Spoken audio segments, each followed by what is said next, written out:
Chapter 872. He felt a toothache. How did he end up with such a lord? Archie grumbled in his heart, but did not show it on his face. Archie stepped forward and said, "My lord, if that's the case, I'm afraid it will put you in a difficult position." "Aro? What's so difficult about it for me?" Xueqi said helplessly. "The old master has been in Chongzhou for many years. Hu County was managed by him. The former is still manageable, but the latter are probably the old master's trusted subordinates. These two places have their own rules. If we interfere decisively, those old men will take advantage of their seniority and bring this matter to the old master. Won't we drive a wedge between the lord and the old master?" Xueqi was willing to step back, but it did not mean that he had completely disappeared from the face of the earth. Would the old men who had followed Lu Shi by Jiang Pengji's account and not secretly trip her up? If this problem was not solved, no matter how good the father-daughter relationship was, it would not be able to withstand the discord and instigation. Sooner or later, there would be trouble.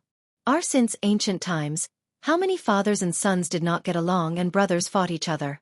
Jiang Pengji lifted her eyelids and said, "Father has already stepped back.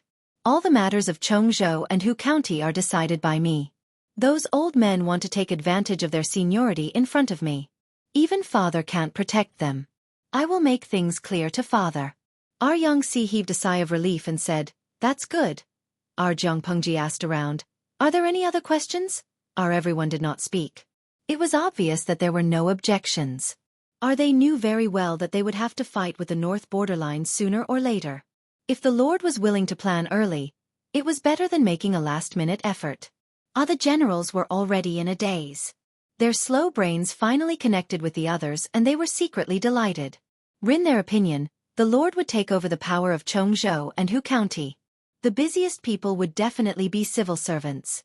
Little did they know that working overtime was a group activity. No one could escape.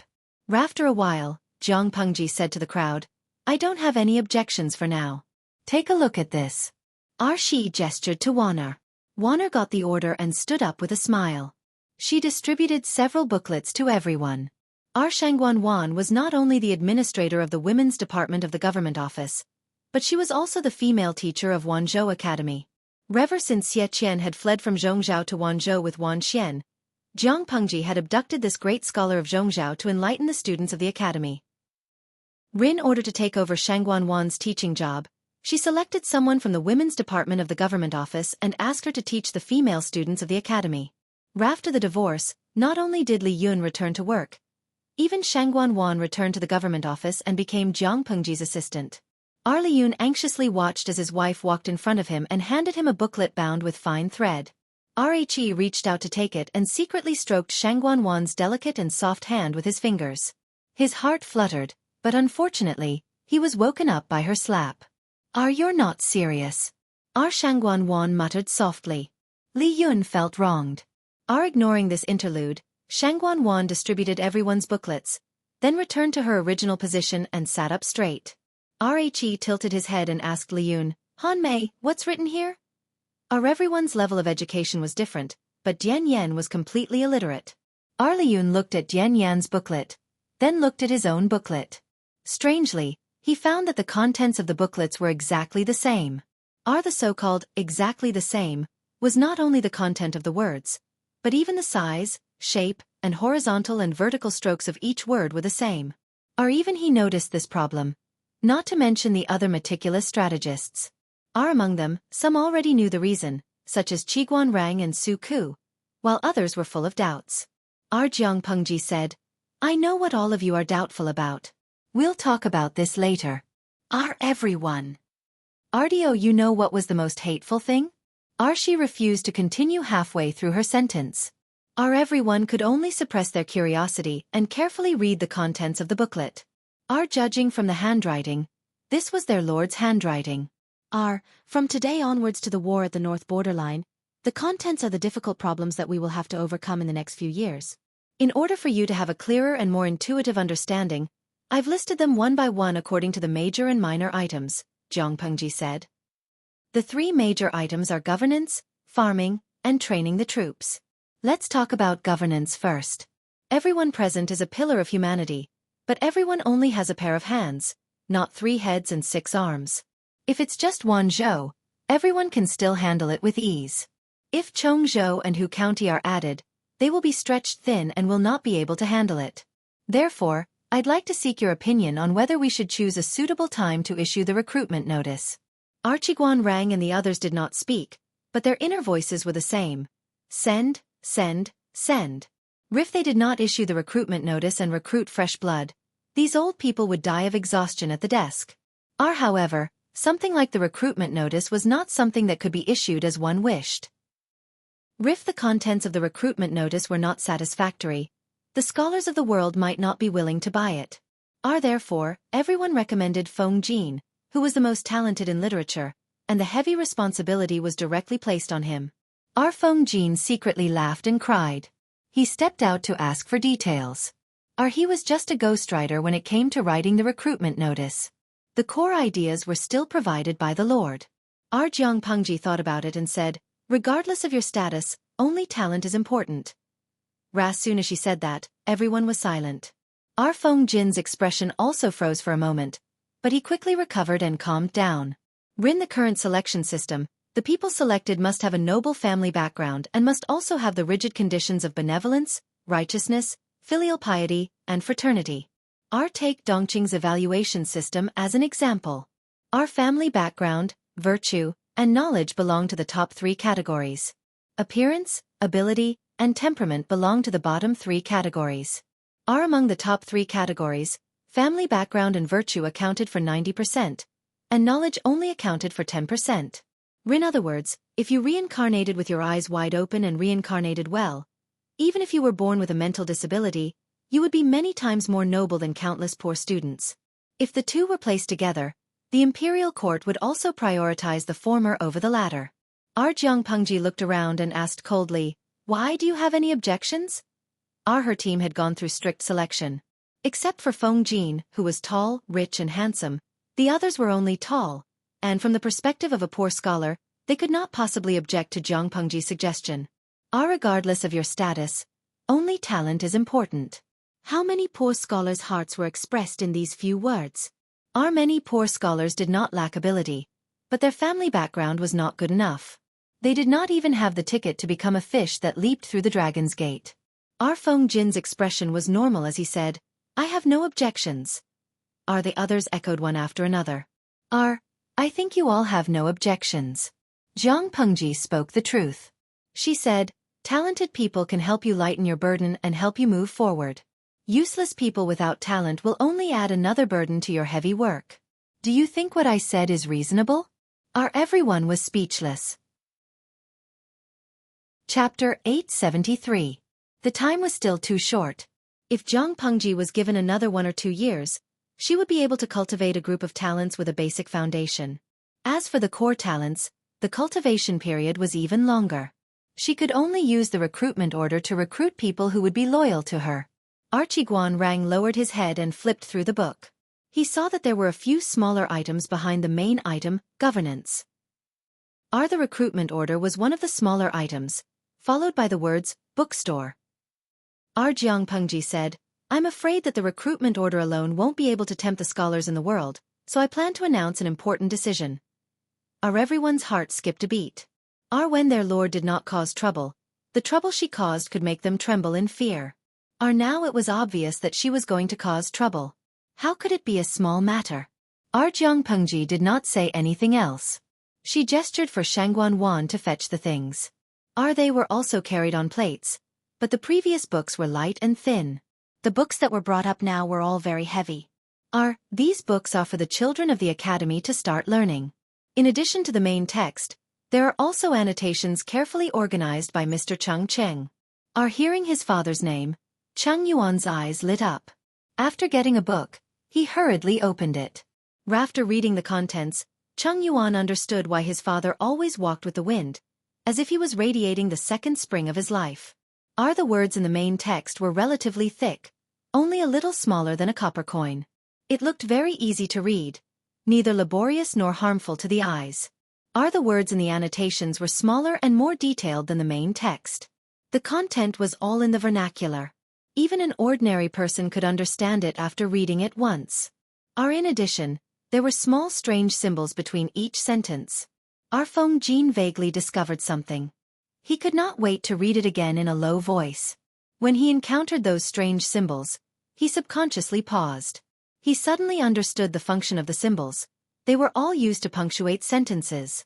Looking at the repeated symbols, he suddenly sucked in a breath of cold air. It was obvious that these symbols were not scribbled. Each symbol represented a specific meaning. Not only Feng Jin, but Yang Si and the others also noticed it. Archiguan Rang forcibly suppressed his surging emotions. His fingers swiped across the pages and he quickly flipped through a few pages. He discovered that this primer was not empty talk. The format was uniform. It could be 3 words in a sentence, or 4 words in a line. It was easy to read. The text was popular, easy to read, and easy to remember. It included common sense, traditional sinology, historical stories, and positive life principles. These books were naturally the 3-character classic, 100 family surnames, and other teaching materials that Zhang Pengji had obtained from the audience many years ago. However, other than the 100 family names, Zhang Pengji had changed the other teaching materials beyond recognition. Because the history of the audience's dimension was different from the history of her world, many phrases and allusions could not be used. Zhang Pengji had a good memory and could be said to be well-read. She simply followed the template and modified it. Not only did she have to eliminate the non-existent allusions, but she also had to eliminate the extreme and ignorant thoughts one by one. Extract the essence and discard the dregs. After some major changes, she also added a lot of content about this world, such as the deeds of Su Gong of the previous dynasty. Shi gave the draft after the major changes to Cheng Cheng. Cheng Cheng read it and was so excited that he could not control himself. He made a second major change to the teaching materials. Taking the 3-character classic as an example, the original version of the teaching materials had more than 1,100 words. After Zhang Pengji and Cheng Cheng worked together to make major changes, it was expanded to 3,656 words. Cheng Cheng even asked the Zhongzhou great scholar Wan Xian to annotate it and clarify the meaning of each sentence. After some changes, the first edition of the basic teaching materials had a total of 21 books. After a cursory look, there was only one thought in everyone's mind. This set of books was enough to make people go bankrupt, right? Don't think that they were exaggerating. If Zhang Pengji did not play around with rice paper, going bankrupt would be considered a light punishment. Nowadays, the mainstream writing materials were mainly bamboo slips. The more extravagant people used silk books, and the more extravagant people used bamboo paper. In fact, before the appearance of bamboo paper in Hejian, the nobles and gentry used the valuable Kai-Ho paper. Our bamboo paper was technically improved on the basis of Kai-Ho paper. It was by no means the first. Otherwise, how could Gu Min keep such a precious papermaking technique? Our bamboo paper had a material limitation and was difficult to mass-produce. Zhang Pengji's rice paper was made from sandalwood. The rice paper produced was better than what the audience had imagined. As for sandalwood, it had a strong vitality and a short growth cycle. After the sapling was planted, it could be used as raw material for rice paper in 2 or 3 years. Chongzhou was full of sandalwood. This was one of the reasons why Zhang Pengji asked Lu Shi to go to Chongzhou. In other words, the value of this set of books was far less than what everyone had imagined. After everyone had roughly looked through it, Zhang Pengji said, "This set of books will be the teaching materials for the academy's students to use in the future." No one had any objections, only Dian Yan had one. My lord, can I also go to the academy to study for a few days? Dian Yan worked hard to learn words, but learning was not something that could be seen in a day or two. He still had to train his troops and did not have much time. However, seeing such a large set of books, he felt that he had to squeeze some time to learn even if he did not have time. He wanted to keep this set of books properly and pass it down as a family heirloom. Zhang Pengji smiled and said, "There is no end to learning. Deputy Captain Dian has such an ambition. Naturally, it is worth encouraging." Dian Yan blushed slightly. He secretly decided that he would not let his lord down. Shi continued, "This set of books is not only for the students to use as a starting point, but I also plan to use it as a gift to the world's famous scholars." Archiguan Rang glanced at the contents of the title page of the 3-character classic and immediately understood his lord's intention. He could not help but smile. The title page was very clean. There were only a few elegant words. Author: Wang Yinglin, Lu Shi, commentator: Cheng Cheng. Jiang Pengji did not want to add her name, but there was no such person as Wang Yinglin in the world. She could not clearly say that Wang Yinglin was the original author of the three-character classic. In order to shut everyone's mouths, after some hesitation, she could only say that she had met this person by chance and obtained inspiration from him. The other teaching materials for beginners were handled in the same way. Qiguan Rang had to admit that his lord was a person with great courage.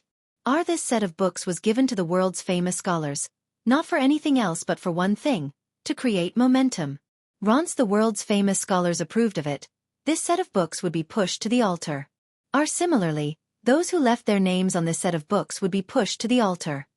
They would truly become gods in one fell swoop. What did the world's scholars desire the most? It was only fame and fortune.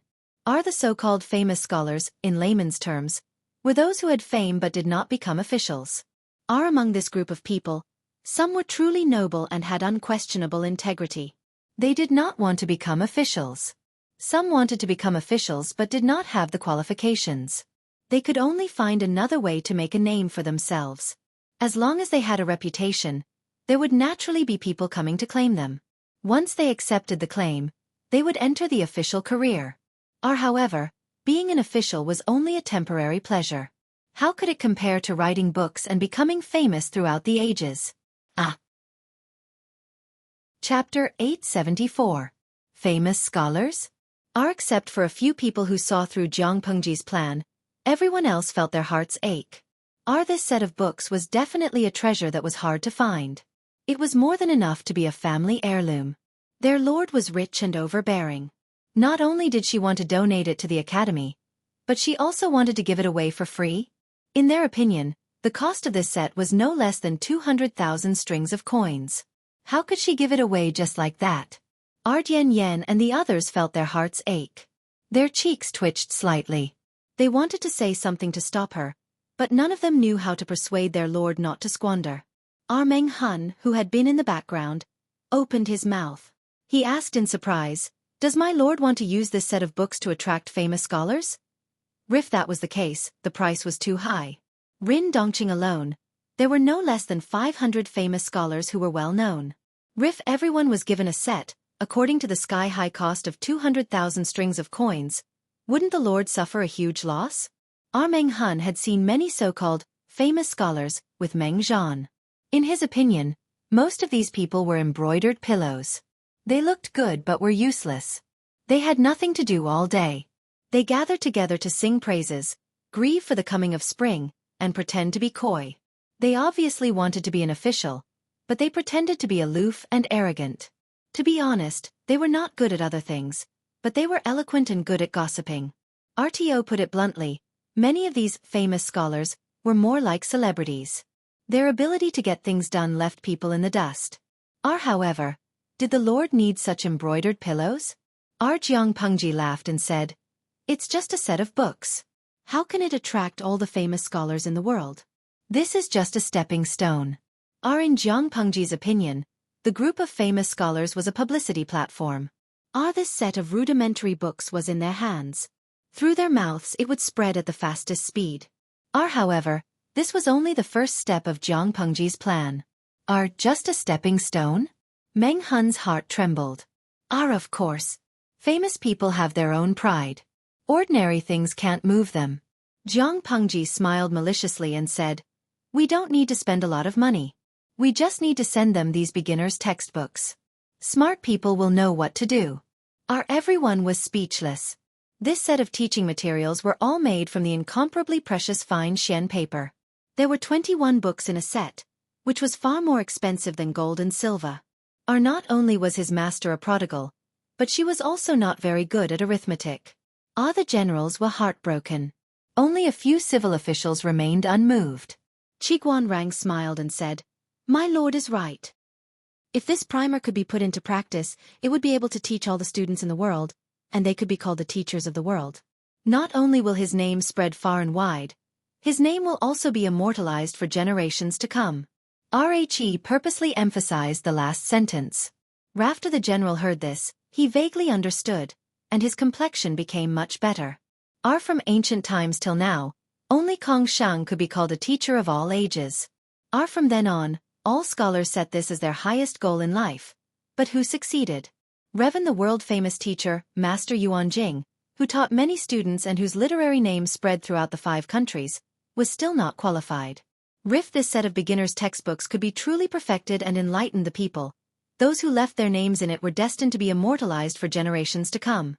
Our smart people could see the great wealth hidden in it, but stupid people would think it was just children's books.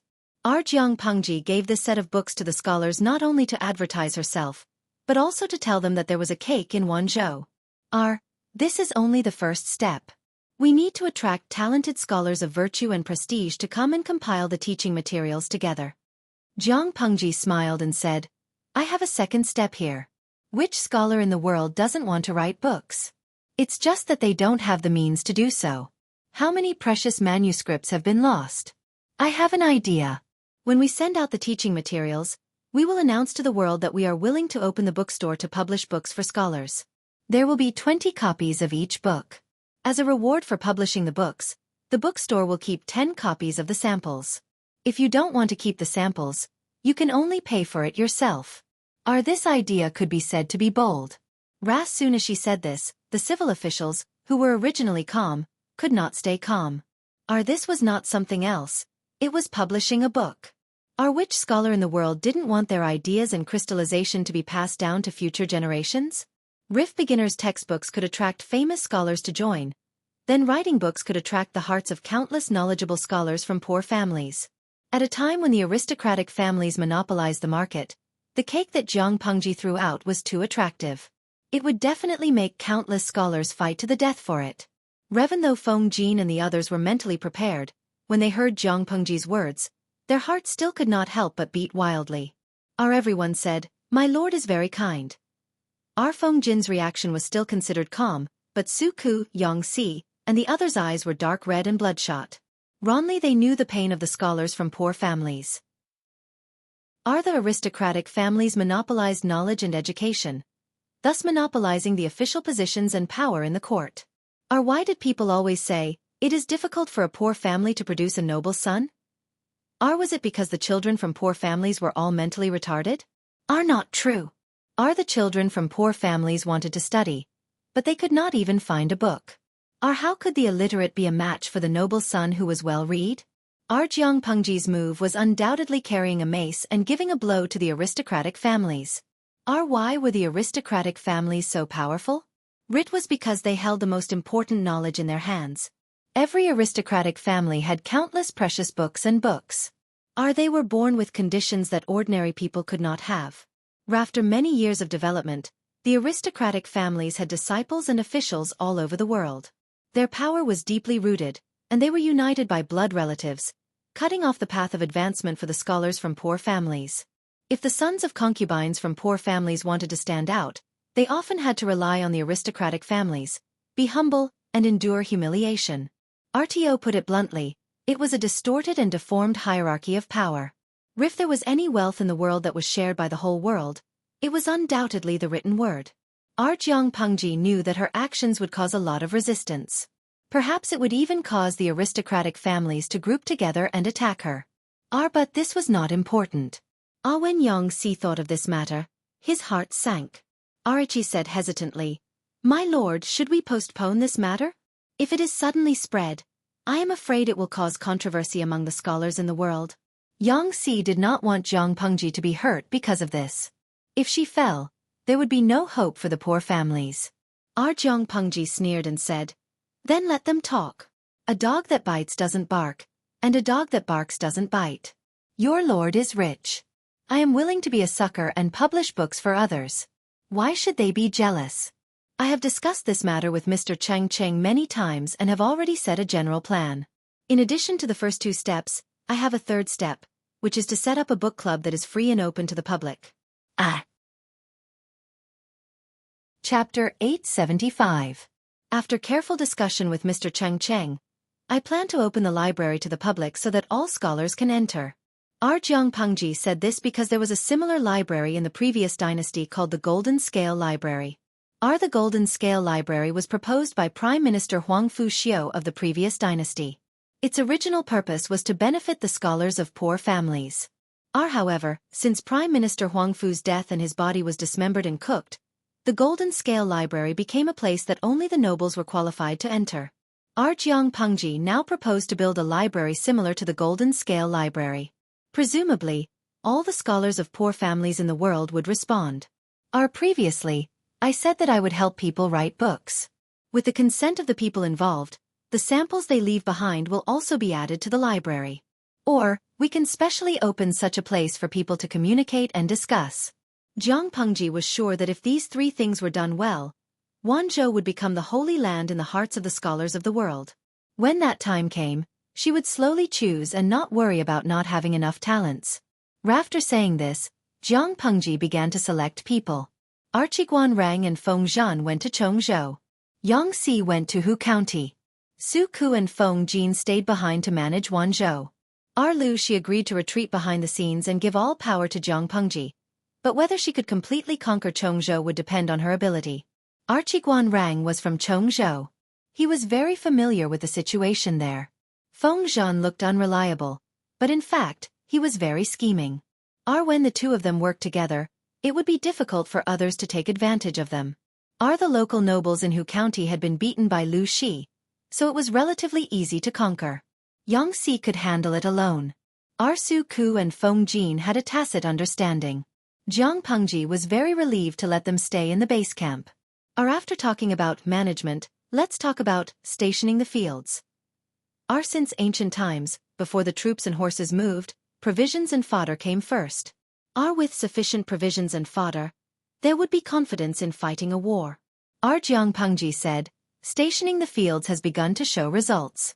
Before Zixiao went to Shangjing, he gave me many suggestions. I think it is feasible. I plan to open up a wasteland of fertile farmland in Chongzhou and station troops there on a large scale. In this way, not only will we be able to relieve the pressure on our supplies, but we will also be able to shorten the length of our supply lines. Archiguan Rang and Feng Zhan had already heard Wei Ci talk about the matter of Chongzhou's farming. Naturally, they had no objections. The others secretly calculated and agreed with this proposal. If they didn't farm, they wouldn't have been able to raise such a large army. After many rounds of recruitment, Wanzhou now had 60,000 soldiers and horses, and the size of the female battalion had also expanded to 7,000. This was the result of Jiang Pengji deliberately raising the bar. If they did not reject anyone, their military strength could reach more than 100,000. Within the borders of Dongqing, Jiang Pengji was the undisputed ruler of the north. Li Yun asked, is there any ownerless wasteland in Chongzhou that can be cultivated? Because of excessive land annexation, a lot of land is private property of the wealthy families. This time, the scale of the farm should be quite large. If there isn't enough land, I'm afraid it won't work. Jiang Pengji smirked. We'll talk about it when the time comes. The location of the field can only be decided after a field inspection. If the local tyrants were smart, she didn't mind a win-win cooperation. If they were not sensible, she could only seize the field by force. Originally, Wei Ci was in charge of it. However, Wei Ci had already gone to Shangjing to supervise the construction of the provincial government. Now, he was divided and unable to do anything. Jiang Pengji thought about it and named Li Yun. She asked him to take on the role of Chongzhou's military officer of agriculture and specifically deal with this matter. Li Yun Kai happily agreed. There were only so many details about the field. Jiang Pengji changed the topic to training soldiers. When it came to training soldiers, the group of generals seemed to have been injected with chicken blood. One by one they were full of energy. Jiang Pengji asked them about the progress of the training of new recruits one by one and received satisfactory responses. In 5 years at the latest, we will go to war with the northern borderline. Jiang Pengji started talking. The generals couldn't help but perk up their ears and listen attentively. They were afraid of missing a word. I think everyone is clear about the strength of the northern borderline's cavalry. They move quickly and deploy their troops flexibly, but they also have obvious disadvantages. I intend to take advantage of this disadvantage and specially train the army to restrain the cavalry. I have proposed this before, but the scale of the training is too small and the results are not great. Now, we will really implement this and officially divide the army. The northern borderline relies too much on the cavalry. The army is very monotonous. Their speed is indeed very fast, but they are not invincible. They also have fatal weaknesses. First, their defense is not strong. Second, the army is too monotonous. Once they encounter a specialized army, there is almost no way to turn the situation around. Jiangpengji intends to officially divide the army into different types and increase the diversity of the army. This will also allow more flexible deployment and command on the battlefield. In order to restrain the cavalry, Jiangpengji came up with a lot of targeted plans. There are military formations, army types, defensive equipment, and more insidious traps. Everyone turned the page of the booklet in their hands. Suddenly, they felt a chill down their backs. There was only one thought in their minds. How difficult is it for our lord to get along with the cavalry? Looking at the content written by Jiangpengji, they thought about it a little and couldn't help but break out in a cold sweat for the northern borderline cavalry. First, let's talk about military formations. The booklet drew a simple fish scale formation. The heavy infantry were to hold shields and spears and form a square formation similar to fish scales. Jiangpengji had led more than 100 soldiers to sneak into Jiamen Pass and break out of the encirclement. The military formation they used could be regarded as a small fish scale formation. However, the northern borderline cavalry is mostly light cavalry in cloth clothes or rattan armor. They are very mobile. If the enemy is not surrounded, this kind of fish scale formation is not very effective. Then there is the spear formation that everyone is more familiar with. The advantages of the spear formation are obvious, but so are its weaknesses. However, Jiangpengji previously proposed to divide the army types and let the different types cooperate to make up for each other's shortcomings. In this way, the spear formation is not without merit. Speaking of military formations, there are also ferocious crossbowmen. They use the improved crossbows that Jiangpengji has improved several times before. Jiangpengji's original troops all used the improved crossbows. Over the years, she has developed many ways to cooperate in battle.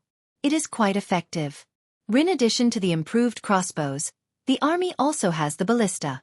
It has a long range, great power, and high lethality. It can cause great damage to the charging northern borderline cavalry. In addition to these, there are other gadgets, such as the barricade spear and the iron caltrops. The barricade spear can be arranged in front of the army to block the charging horses and prevent the cavalry from charging. The iron caltrops have 4 sides. No matter how you look at them, there will be one side facing up. They are sprinkled on the enemy's charging path and slightly covered with grass and trees. If a horse steps on them, the iron caltrops will pierce into the horse's hooves, almost crippling the horse. In the booklet, they also saw 2 new weapons with new designs. One is shaped like a sickle, specially used to cut the horse's legs. The other is thick and mighty, named Zanmadeo. Jiangpengji intends to train special forces, about 5,000 of them, to fight against the northern borderline's warhorses. Compared to the ability to fight on horseback, the northern borderline cavalry is not good at fighting on foot. Chapter 876. The political situation was turbulent and chaos arose. Zhongzhou was ambitious. They wanted to take advantage of the endless war between Nanqing and Dongqing to send troops to take advantage and expand their territory. However, they also had a head full of lawsuits. The internal struggle was unprecedentedly fierce and the lives of the people were getting worse. Perhaps it was because they were nearing their end and followed in the footsteps of Nanqing and Zhongzhou. There were already several peasant armies that tried to rebel in Zhongzhou. However, the scale of the rebel army was too small. Before they could make any waves, they were brutally suppressed by the official army. The civil society was restless. The aristocratic families that had their own armies also had their own worries. There was a faint sign that the feudal lords were going to split. At this sensitive time, a shocking piece of news came out of the Zhongzhou palace. Empress Du was a wooden man who had turned into a demon. The ambitious feudal lords couldn't hold back and used this as an excuse to scold the current emperor for going against the grain and allowing a demon to harm the palace. They even spread the news. Who knew if the emperor, princes, and princesses in the palace were still human? This rumor spread quickly and the already weakened imperial power was on the verge of collapse. Of course, The imperial family would never admit to this rumor and denied it. However, Empress Du was dead and the behavior of the imperial family was suspicious. The people were more and more convinced of the rumors about the wooden demon. The emperor ordered that after Empress Du died, she was not allowed to enter the imperial mausoleum or enjoy offerings. He also took back the golden seals that Empress Du had used when she was conferred the title. Although he didn't say that she was abolished, this treatment was no different from abolishing her. Within Zhongzhou, who didn't know that Empress Du was favored by the emperor? If she wasn't favored, how could Empress Du's 4 self-accomplishment classics for women be so popular in Zhongzhou? Now that Empress Du was dead, if there wasn't something fishy going on, why would the emperor treat the woman he once loved so cruelly? After some thought, the people's guess was actually very close to the truth. When Empress Du was unlucky, the Du family was the first to bear the brunt. The Du family was already starting to decline. Who knew that the virtuous Empress Du would appear? Her 4 self-accomplishment classics for women was praised by the world's famous scholars and was set as a role model for women. The Du family also benefited from it and couldn't help but feel elated. Even their bones became a few pounds lighter. Now that their backer had fallen and they had offended many aristocratic families with heavy military power, they would sooner or later be dealt with by others. Therefore, this branch of the Du family did not have an easy time. When they were in the limelight, everyone wanted to bask in the limelight. When they were in dire straits, any Tom, Dick, or Harry could kick them when they were down. Faced with the huge difference in their situation, many of the Du clansmen started to complain about Empress Du. However, the descendants of Emperor Du were all dead, and their corpses were nowhere to be found. With nowhere to vent their anger, they could only vent their anger on Du Wunyang. Du Wunyang was Feng Jin's eldest brother, Feng Gui's first wife, the original Madame Feng Du. After her separation from Feng Gui, she was safely sent back to Zhongzhou. According to the increasingly abnormal atmosphere in Zhongzhou, as a woman who had been chased out by her husband's family, she should be caught and drowned. However, she had Feng Gui's permission to release her wife. The person who sent her back was also a trusted aide whom Feng Gui had carefully selected. After a series of struggles, Du Wunyang barely managed to keep her life. She was casually sent to a Buddhist hall by Madame Du to become a nun. Du Wunyang hated Feng Gui in her heart. She had been thinking about how to use her family's influence to exert pressure on Feng Gui and make him welcome her back on his knees. However, the cruel reality hit her hard. Not to mention using her family's influence, if Feng Gui had not sent his trusted aide to deal with Madame Du, she would have long been tied up and drowned. Even so, she had never felt a shred of gratitude or remorse. Du Wunyang learned from Empress Du's style of doing things. She used her opponent as a stepping stone to climb to the top, thus earning her virtuous reputation. Now that Empress Du had passed away and the Du clan was implicated, Du Wunyang, who was in the Buddhist hall, was naturally not having a good time. They did not want her life, but they sent female servants to humiliate her every day. They even made ugly male servants watch her being humiliated. According to the contents of the 4 self-accomplishment classics for women, Du Wunyang should have committed suicide to protect her reputation. However, just as Feng Gui had mocked, she had always been strict with others and lenient with herself. Her life was so important. How could she give it up so easily? She could use the 4 self-accomplishment classics for women to restrain others and suppress her opponents, but she would never use it to punish herself. Du Wunyang was in dire straits, but her ex-husband, Feng Gui, was unexpectedly blessed. Ever since Shangyang County was taken over by Jiang Pengji, the lives of the people in the county were guaranteed. Feng Gui finally did not have to be so busy that he could not return home. When he had more free time, he would devote himself to reading. Occasionally, he would go out to visit friends and participate in scholarly gatherings and poetry gatherings. He personally taught his 2 children how to read. With Du Wunyang as an example, Feng Gui personally asked about his 2 children's daily lives. One day, he had just returned from outside. There was already someone waiting for him outside the manor. Feng Gui was secretly surprised. He followed the person to see his father, Feng Ren. Huaizhong, come over and take a look at this. As soon as he entered, Feng Gui saw his father, Feng Ren, sitting on a mat. Beside him was a stack of books. Unlike the usual scroll-bound books that he was familiar with, these books were fastened with white thread. Father, this is? Feng Gui walked forward and picked up one of the books. It felt smooth and cold to the touch. When he opened the title page, he saw a familiar name. He flipped through it again. The profound meaning inside was thought-provoking. Feng Gue came from a noble family that had been passed down for close to 1,000 years. After many years of accumulation, the family had a collection of more than 100,000 books. Feng Gue didn't dare to say that he had read all of them, but he had some impression of them. However, he was completely unfamiliar with the books in his hands. In other words, it was highly possible that these books were newly published. The newly published books even used expensive paper. It was extremely extravagant. They were sent here from Wanzhou not long ago, Feng Ren said.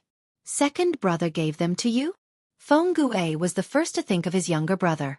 Feng Ren shook his head and said, That's not the case. These were given to me by the Wanzhou magistrate, Lu Shi. Not only do I have them, but other famous scholars also have them. When Feng Gue heard this, his expression cracked. Not to mention the contents of the books. Just the paper alone was worth no less than 200,000 strings of coins. Even if Lu Shi owned a paper-making workshop and was very wealthy, he couldn't afford to squander like this, could he? Gifting one set wasn't enough, and he even gave it to other famous scholars? Feng Ren said, Take a look at the contents. Feng Gue did as he was told and read carefully. Not long after, he was fascinated. Feng Ren snorted and said, Lu Shi played a very big game of chess. The bait he threw out was too tempting. Feng Gue agreed with him. He could see clearly that the potential value of this set of books was immeasurable. Feng Ren threw another bomb at Feng Gue, causing him to be at a loss for what to do. The Wanzhou magistrate, Lu Shi, not only generously gifted books, but he also generously expressed his willingness to write books for the world's scholars, Feng Ren said. Do you still remember the golden scale pavilion of the previous dynasty? In his letter, Lu Shi mentioned that he wanted to rebuild the golden scale pavilion and provide it to the world's poor scholars for free. Currently, only I have received this letter. The others have only received books. Feng Gue lowered his gaze and said, Lu Shi, this is. Chapter 877. For the Feng family to be able to survive for thousands of years, other than strict family rules and noble family values, it was also due to their foresight. For example, Prime Minister Huang Fu built the Golden Scale Pavilion in the previous dynasty. It was said to contain millions of books. Where did these millions of books come from? Other than the 30,000 books donated by Prime Minister Huang Fu himself, the rest were donated by various aristocratic families. The Feng family had donated 100,000 books. Books were lifeless, but people were alive.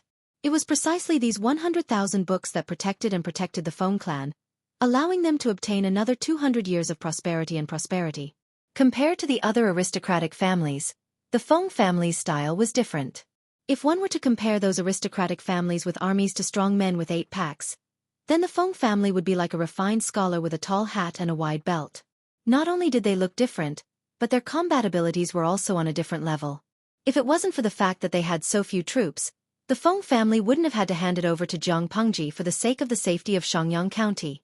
Now, the Feng family was faced with the same choice. Lu Shi wants us to donate books? Feng Gue was a little angry. It wasn't that he was selfish and didn't want to donate books, but did Lu Shi have the right to do so? During the Xia dynasty, the Feng family was willing to donate 100,000 books in response to Prime Minister Huang Fu's call. More importantly, it was for the long-term future of the family. 100,000 books in exchange for more than 200 years of prosperity for the Feng clan. This was a very good deal. The Xia dynasty had unified the Central Plains, but Lu Shi had only occupied half of Dongqing. Prime Minister Huang Fu was extremely powerful and had power over the court. Compared to him, Lu Shi was nothing. If they donated the books to Lu Shi to enrich the Golden Scale Pavilion, what benefits would the Feng family get? Feng Gui's idea was exactly what Feng Ren had in mind. However, after his anger subsided, the sly old fox thought about it carefully and felt that this deal might work. Huai Zhang, in Dongqing, besides Lu Shi, who else can stop the disaster of the north borderline? Feng Gue was silent. After a while he said, Besides her there is only Lu Shi. Feng Ren said, A few days ago, I received news that Lu Shi, that sly old fox, has chosen to retire. He has handed Chongzhou and Hu County over to Lu Shi. Feng Gue didn't say anything. The northern borderline has already matured.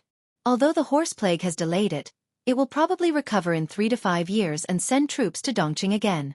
Look at the current situation. The royal family is struggling at death's door, and the other feudal vassals have their own armies and are independent. If the northern borderline took advantage of the situation and attacked, there would be internal chaos and external enemies. Who could stop the northern borderline iron cavalry? The Feng clan had been rooted in Shangyang County for generations. If the northern borderline invaded, the Feng clan would not be able to protect themselves. Unless the entire family migrated and fled to another place. Speaking to this point, there was a hint of desolation in his voice. Now, the world was in chaos and wars were happening everywhere. If they escaped from Shangyang County, where could they migrate to? In comparison, Lu Shi had managed Wanzhou in an orderly manner and had become a rare peaceful paradise for Dongqing. It was better for the Feng family to express goodwill to her and help her. Feng Gue understood the meaning behind his father's drawing and his expression changed. Father wants to help Lu Shi. That's not the case. Feng Ren didn't want to pick a side now. This was a decision that concerned the survival of the entire family. How could he make such a rash decision? Father, what do you mean by this? Feng Ren said, I'm just expressing my goodwill. Expressing goodwill didn't mean choosing a side.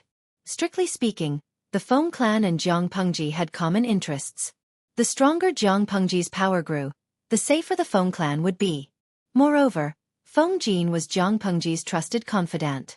With such a relationship, the two could be considered as natural allies. I want to bring the 10,000 books to Lu Shi first.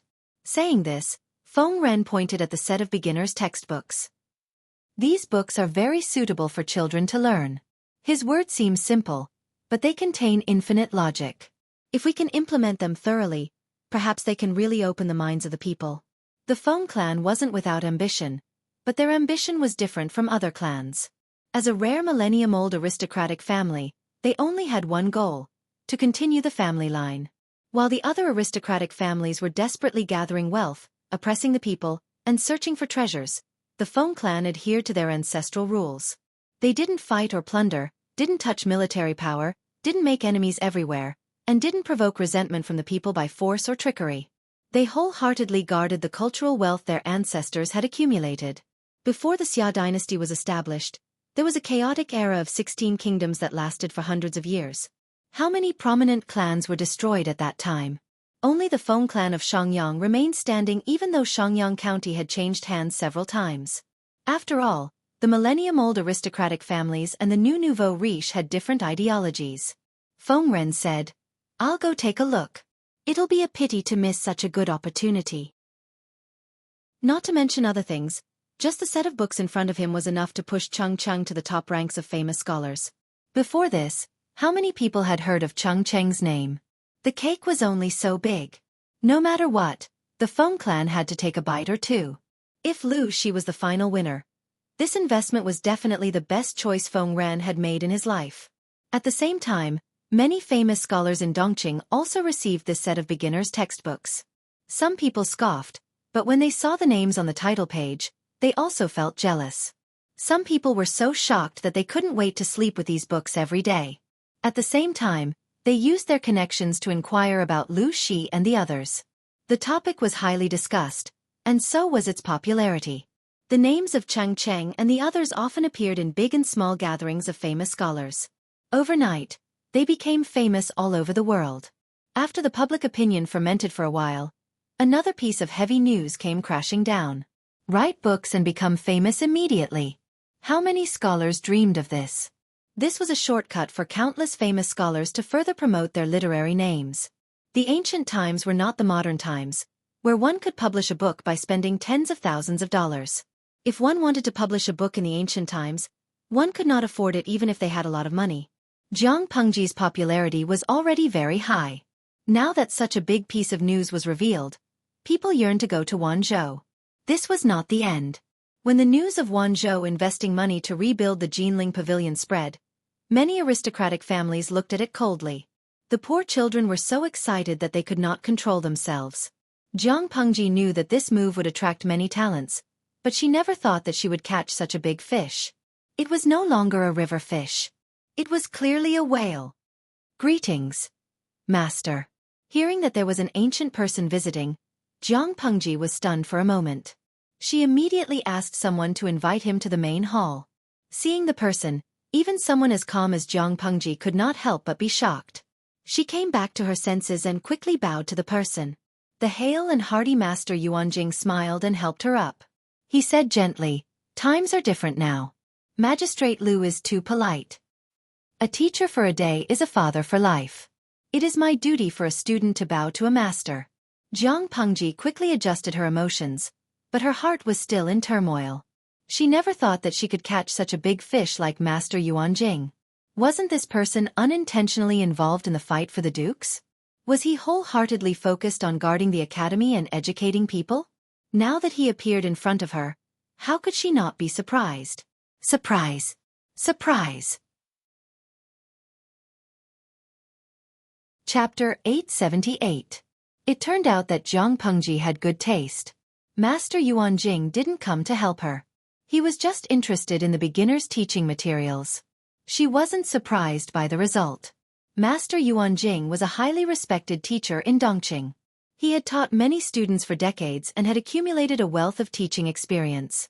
With him, the value of the beginner's teaching materials would reach another level. It would be accepted and recognized by more people. If she spread the news that Master Yuanjing was coming to Wanzhou, it would attract more students to gather in Wanzhou. However, Jiang Pengji had to suppress the tempting idea to avoid Master Yuanjing's dislike. He wasn't willing to intervene in the battle between the feudal lords, so she couldn't make a decision on her own. "Master, you must be tired from the journey. I'll ask someone to help you settle down."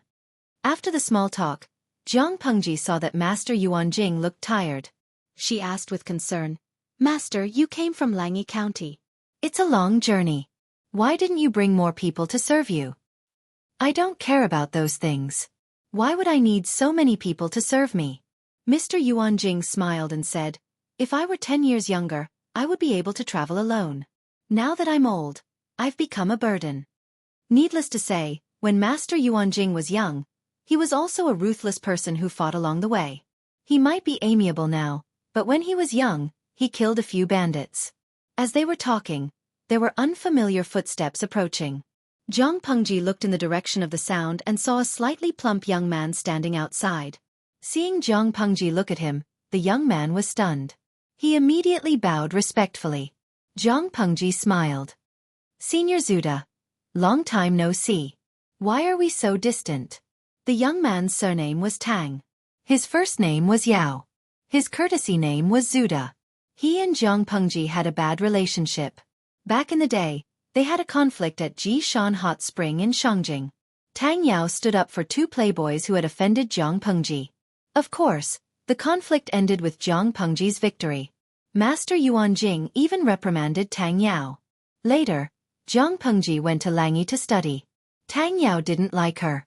Although he didn't deliberately cause trouble, he always treated her coldly. Jiang Pengji realized that he meant no harm, so she did not take it to heart.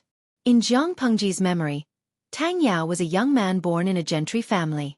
He was proud of his family background and bloodline, and he worked hard to protect this honor.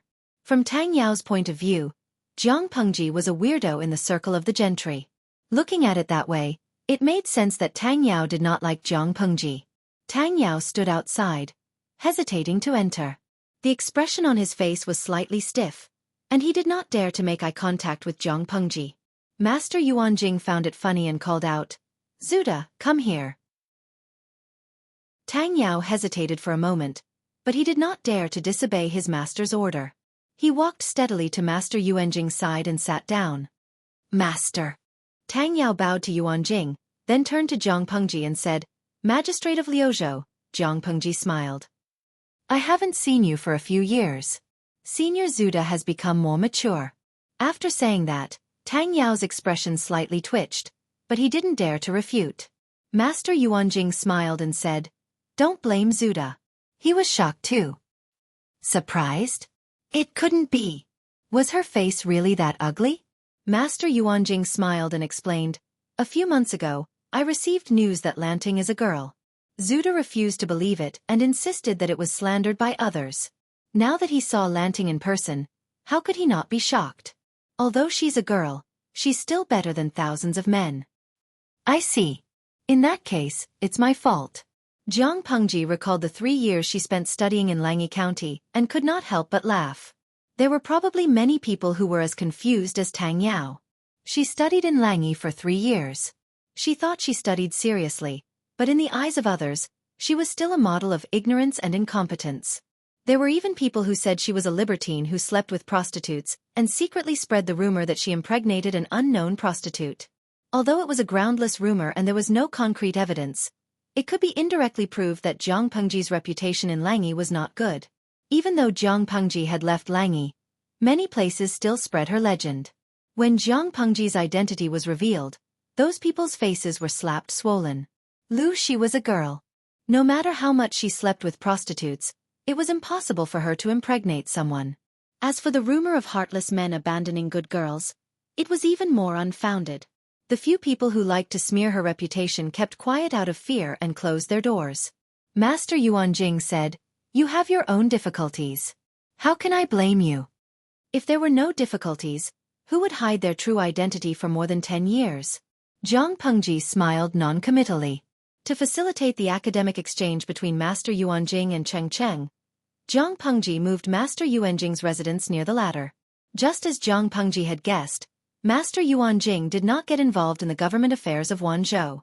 Tang Yao, who was by Master Yuanjing's side, also behaved himself. He accompanied Master Yuanjing to visit Cheng Cheng every day. As soon as the two academic education maniacs met, it was as if the heavens had struck and the earth was on fire. The scene of the collision of ideas was like sparks and lightning. Every time the two of them talked excitedly, they would always forget to eat and sleep, as if they regretted not meeting each other earlier. Jiang Pengji gave a set of 21 beginner teaching materials, but in Master Yuanjing's eyes, something was still missing. Cheng Cheng respected the big shot in the educational world. If Master Yuanjing said something was missing, there must be something missing. However, the two discussed for a few days, but they could not grasp the inspiration. Until Jiang Pengji visited them by chance. She heard Master Yuanjing and Cheng Cheng's doubts and said carefully, "The 6 skills of a gentleman are divided into rights, music, strategy, mathematics, calligraphy, and archery. The soldiers in the military camp are divided into different categories, such as infantry, cavalry, archers, and crossbowmen. So on and so forth. The beginner teaching materials naturally have to be carefully classified to differentiate the difficulty, from easy to difficult. If all the content is mixed up and taught to the students at the same time, it will be too complicated. Secondly, even the teachers can't distinguish which students are good at. If they can't even distinguish this, how can they teach in accordance with their aptitude?" Master Yuanjing and Cheng Cheng were suddenly enlightened. They seemed to have broken through a bottleneck. Countless inspirations burst forth in their minds. The two of them gathered together and got busy again. They were so engrossed in it that they forgot everything else. They directly put Jiang Pengji aside. Jiang Pengji was speechless. Seeing the strange glint in their eyes, she secretly broke into a cold sweat for the students who would use the teaching materials in the future. No one paid attention to Jiang Pengji. She stayed for a while and was ready to leave. Tang Yao stood up to send her off. Tang Yao deliberately lagged behind and followed behind Jiang Pengji. Before entering the door, Tang Yao said, "Magistrate Liu, I have a question." Jiang Pengji stopped and looked at Tang Yao. "Senior brother Zuda, please ask away." Chapter 879. The audience in the streaming room had a good impression of Tang Yao. Seeing that he kept avoiding Jiang Pengji's gaze, they thought the young man had a crush on their cool streamer. Half a minute ago, they were still optimistic and mistakenly thought that Tang Yao wanted to confess. But, after hearing Tang Yao's words, many of them were furious. "De Tang Yao. I'm so angry. Who does this kid think he is? Emolingin. How dare he say that the little angel by the Lord's side is a humble person? Believe it or not, a bunch of red bean buns will teach him a lesson? Li Jiamacho. I feel that this kid is too naive. No one's wealth comes out of nowhere. He can wear silk and satin and have the right to talk to the streamer face to face. Isn't it because he was born into a good family and has a good ancestor? Raw blueberry juice. Is this the legendary difference in family status? To be honest, it's a little annoying. Tens of thousands of years ago, whose ancestors weren't monkeys climbing trees? A few hundred years ago, whose ancestors weren't farmers facing the yellow soil with their backs to the sky? If you have the ability to be proud of having a good ancestor here, why don't you work hard so that your descendants can boast about their ancestors? Xueqi City. Everyone understands this, but the ancients didn't listen to this. Otherwise, why would there be hierarchy? The audience in the streaming room discussed, and Jiang Pengji's face darkened. She asked, "Why should I be ridiculed?" Tang Yao's lips moved. Looking at Jiang Pengji's bright eyes, he momentarily forgot how to speak.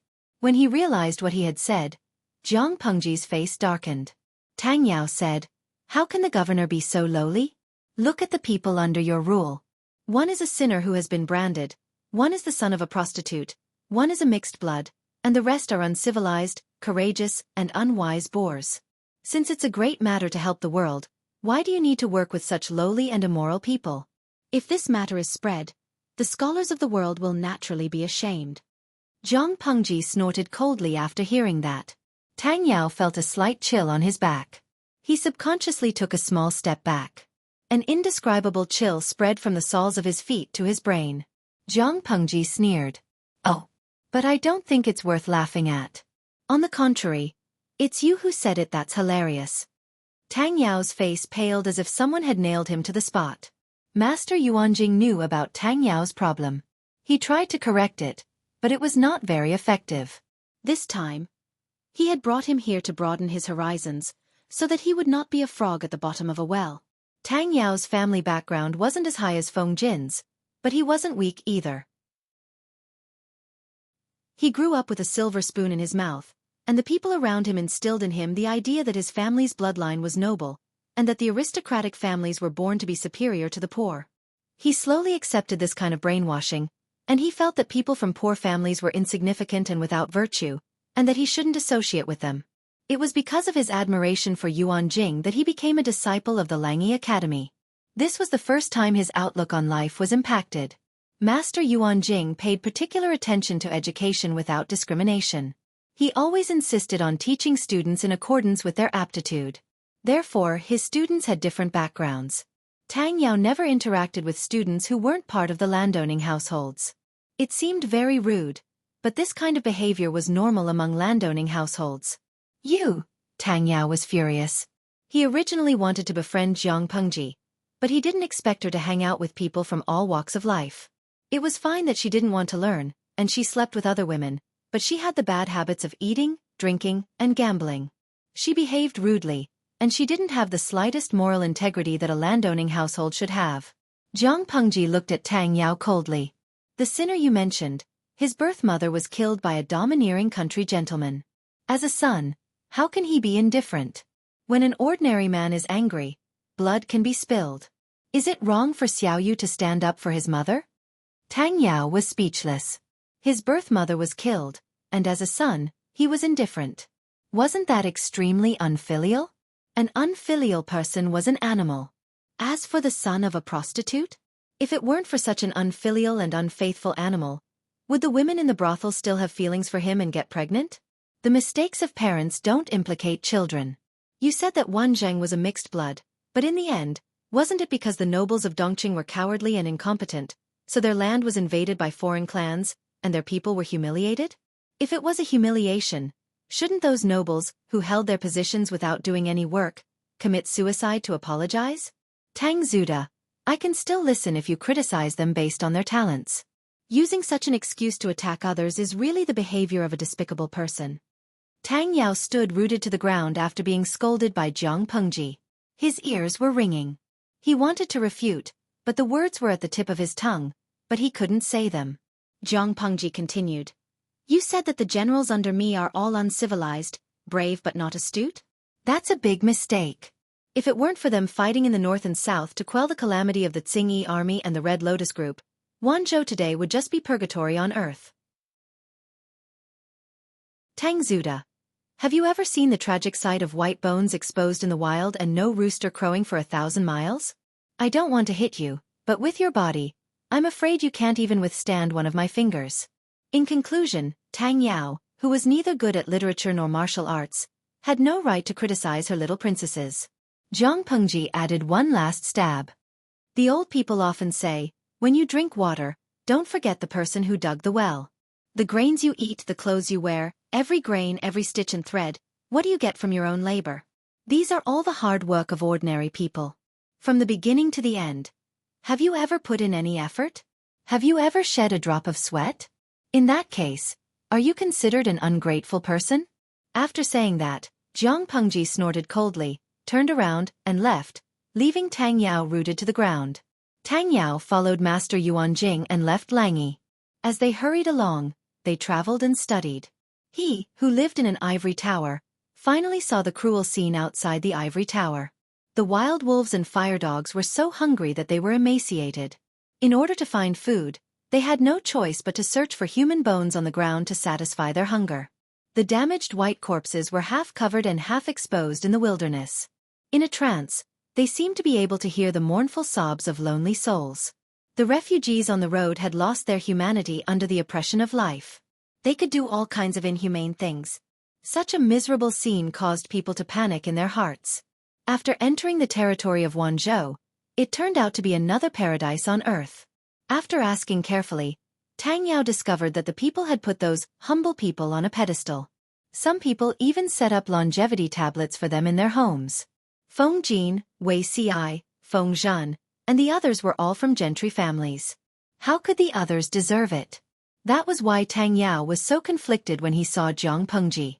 What he saw and heard were in a fierce struggle with his own thoughts. The two sides were in a deadlock. Tang Yao suddenly had an impulse to try to find an answer from Zhang Pengji. Unsurprisingly, he was severely criticized by her.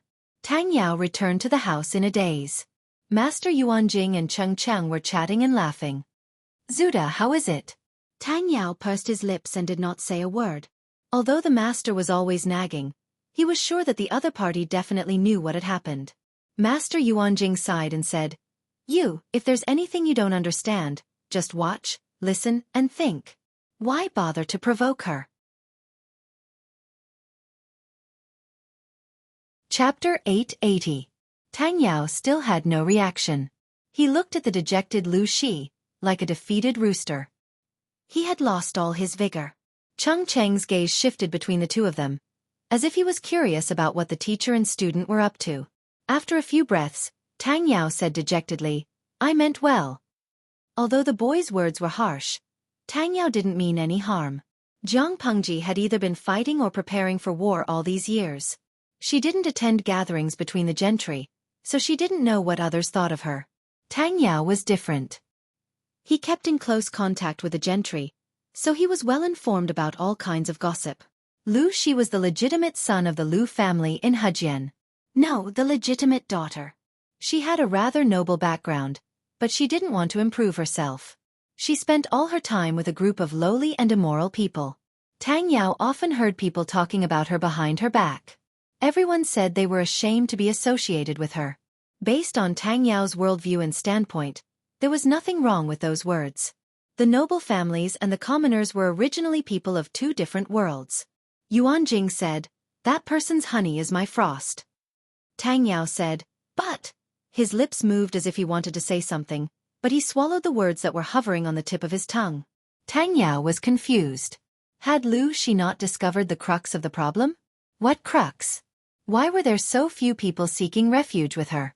In terms of fame, fortune, birth, and prestige, her overall conditions weren't worse than others. Even though she was a woman, Dongqing wasn't Zhongzhao. She hadn't suffered too much from the 4 self-accomplishment classics for women. Not to mention that she was the official governor of a province. She was in the limelight during the alliance meeting. With such good conditions, why were there so few gentry families willing to seek refuge with her? On the surface, it seemed that Lu Shi was in his prime. Seeking refuge with Lu Shi was more promising than seeking refuge with her. In fact, there was another deeper reason hidden within.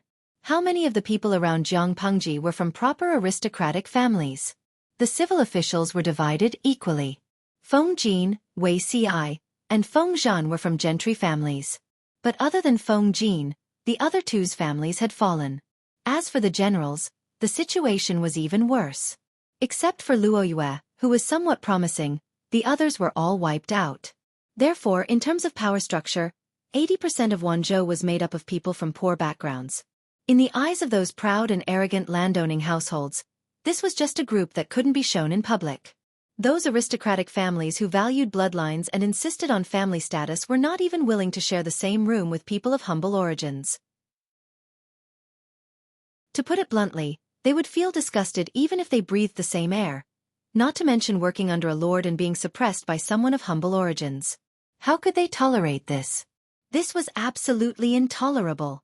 Not every landowning household was as noble as the Feng family, and had a clear understanding of themselves and the general trend of the world. This was also the reason why the Feng clan had been able to survive for 1,000 years. In contrast, the other aristocratic families had been beaten to death on the beach one after another. Tang Yao said that Xueqi was a sinner who had been branded, Qiguan Rang was the son of a prostitute, and Yang Si was a mixed-blood bastard. This just happened to reflect the position of power in Wanzhou in the eyes of the aristocrats. A lowly birth was an original sin. How could a lowly and immoral person be associated with them?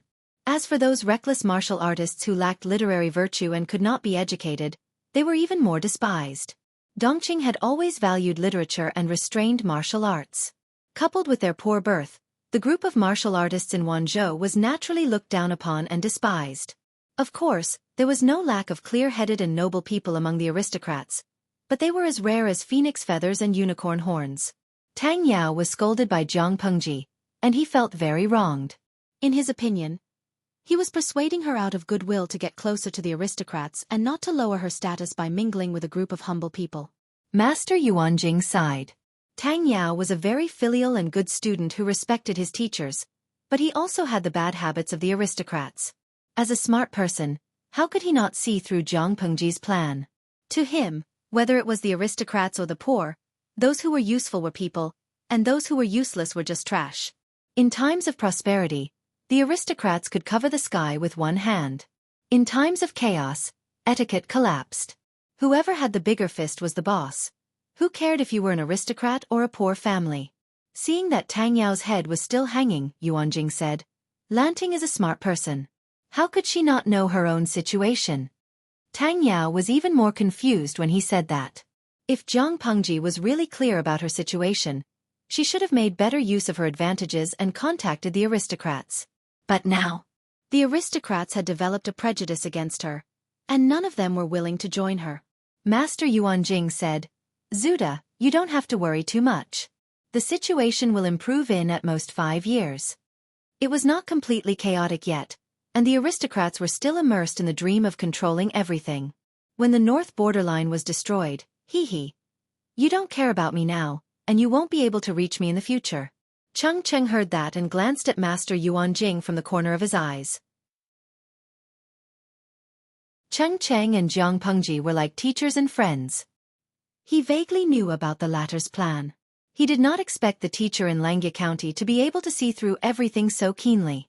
Master Yuanjing said to Tang Yao, "Zuda, come here and help me organize."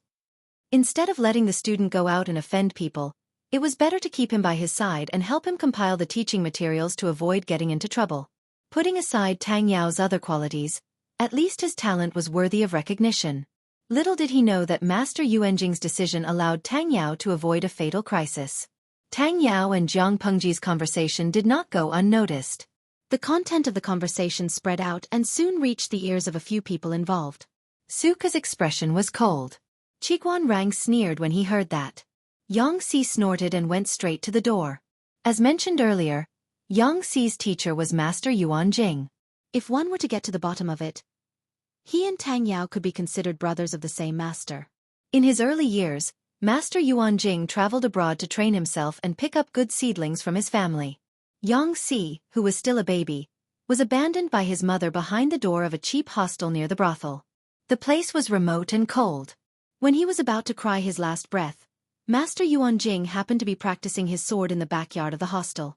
He heard the noise and picked up the baby. Master Yuanjing knew the child's background, so he did not deliberately look for the child's mother. Instead, he found a farmer nearby to raise the child. Otherwise, with Yang Si's status, how could he learn to read and write? Yang Si did not come to beat him up, and he did not introduce himself as soon as they met. Instead, he called himself Master Yuanjing's student. Tang Yao did not know his background, so he was foolishly tricked by Yang Si to learn from each other. After a round of competition, Tang Yao lost more than he won. "May I know where you are from, senior?" Tang Yao asked in hindsight. His attitude was sincere and humble. Yang Si smiled insincerely and said, "I'm from Dingjun in Qinzhou."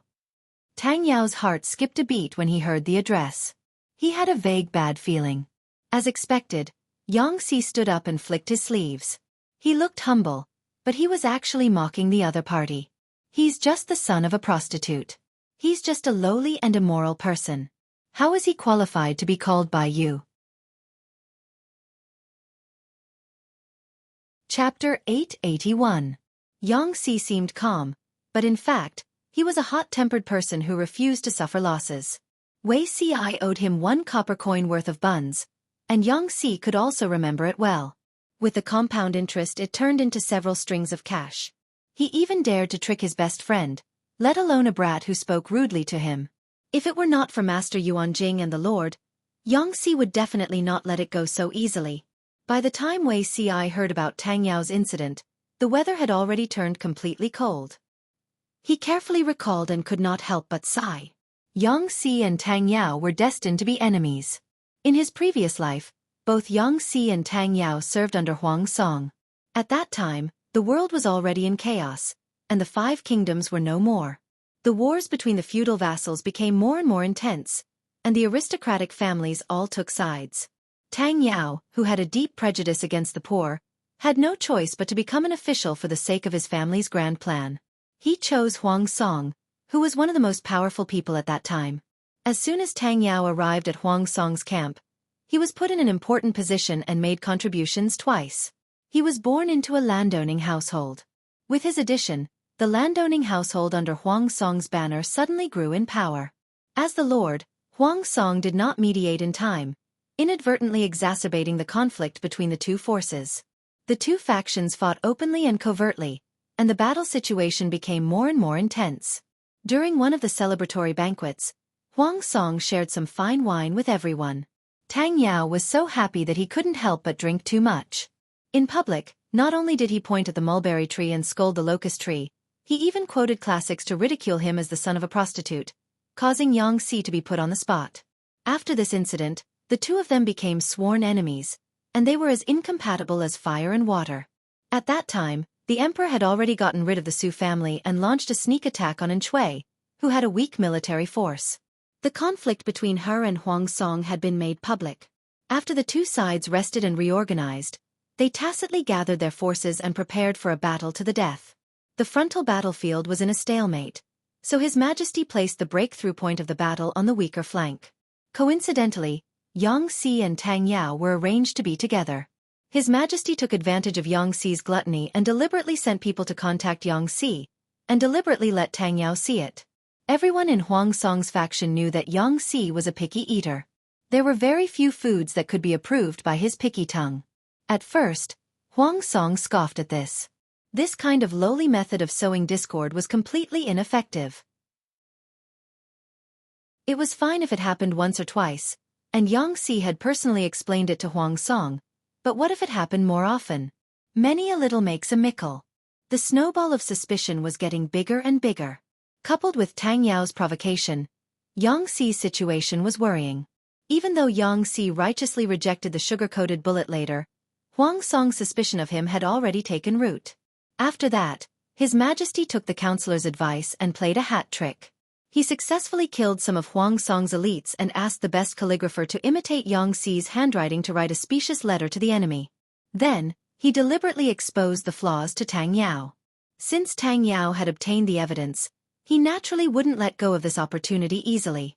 On the other hand, His Majesty had sent an undercover agent to secretly leak information to Yang Si, telling him to escape as soon as possible. After a whole set of punches, there was no place for Yang Si to hide under Huang Song's tent. His Majesty tricked Yang Si and weakened the flank defense line in disguise.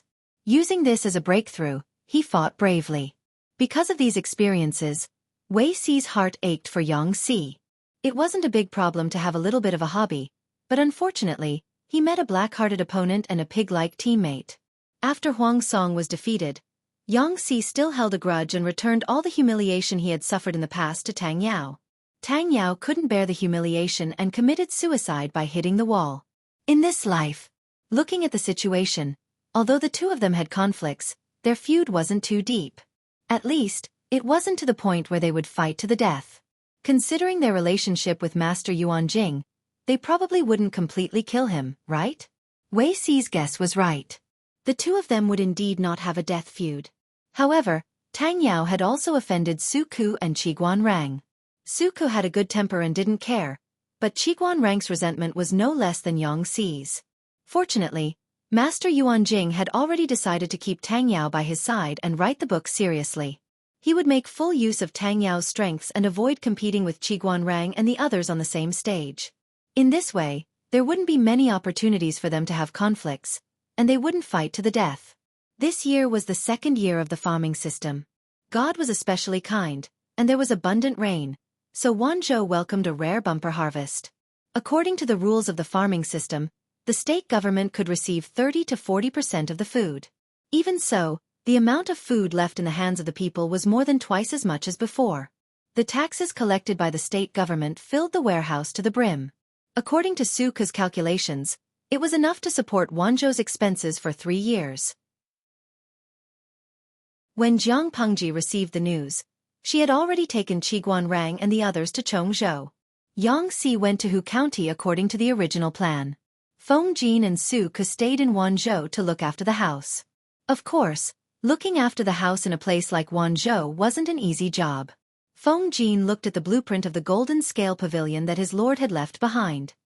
He was so angry that his vision turned black. He deeply regretted making such a bad friend. Apart from the huge project of the golden scale pavilion, he and Suku had to receive famous scholars and big shots from all over Dongqing. When the golden scale pavilion was completed, it was estimated that they would welcome a large number of scholars from poor families. Just thinking about the huge workload, even a gentleman like Feng Jin wanted to curse and strangle his lord to death. Because of this deceitful lord, he and Jingxian didn't dare to ask for the second treasure. Doesn't your conscience hurt? A proper and elegant gentleman was now forced by Jiang Pengji to the point that he was about to become an iron-eating beast. Master, master. An attendant called out to him outside the door. What's the matter? Feng Jin's sword-like eyebrows were furrowed. The old master is here. He's outside the house now. The old master? Feng Jin had stayed up for too long. He was still feeling light-headed. He didn't react when he heard the way he was addressed. Wait. Feng Jin shuddered and woke up in an instant. Why is father here? Wasn't the old master referring to his father? Feng Jin hurriedly put on his wooden clogs and hurriedly went to the door to welcome his father, Feng Ren. The attendant at the side secretly complained, but he didn't dare to stop Feng Jin. He could only accept his fate and follow. The travel-worn Feng Ren saw his second son's untidy clothes and untidy hair. His expression was a little strange. Feng Jin was speechless. Feng Ren received the beginner's teaching materials earlier than Master Yuan Jing, but he arrived in Wanzhou nearly a month later than him.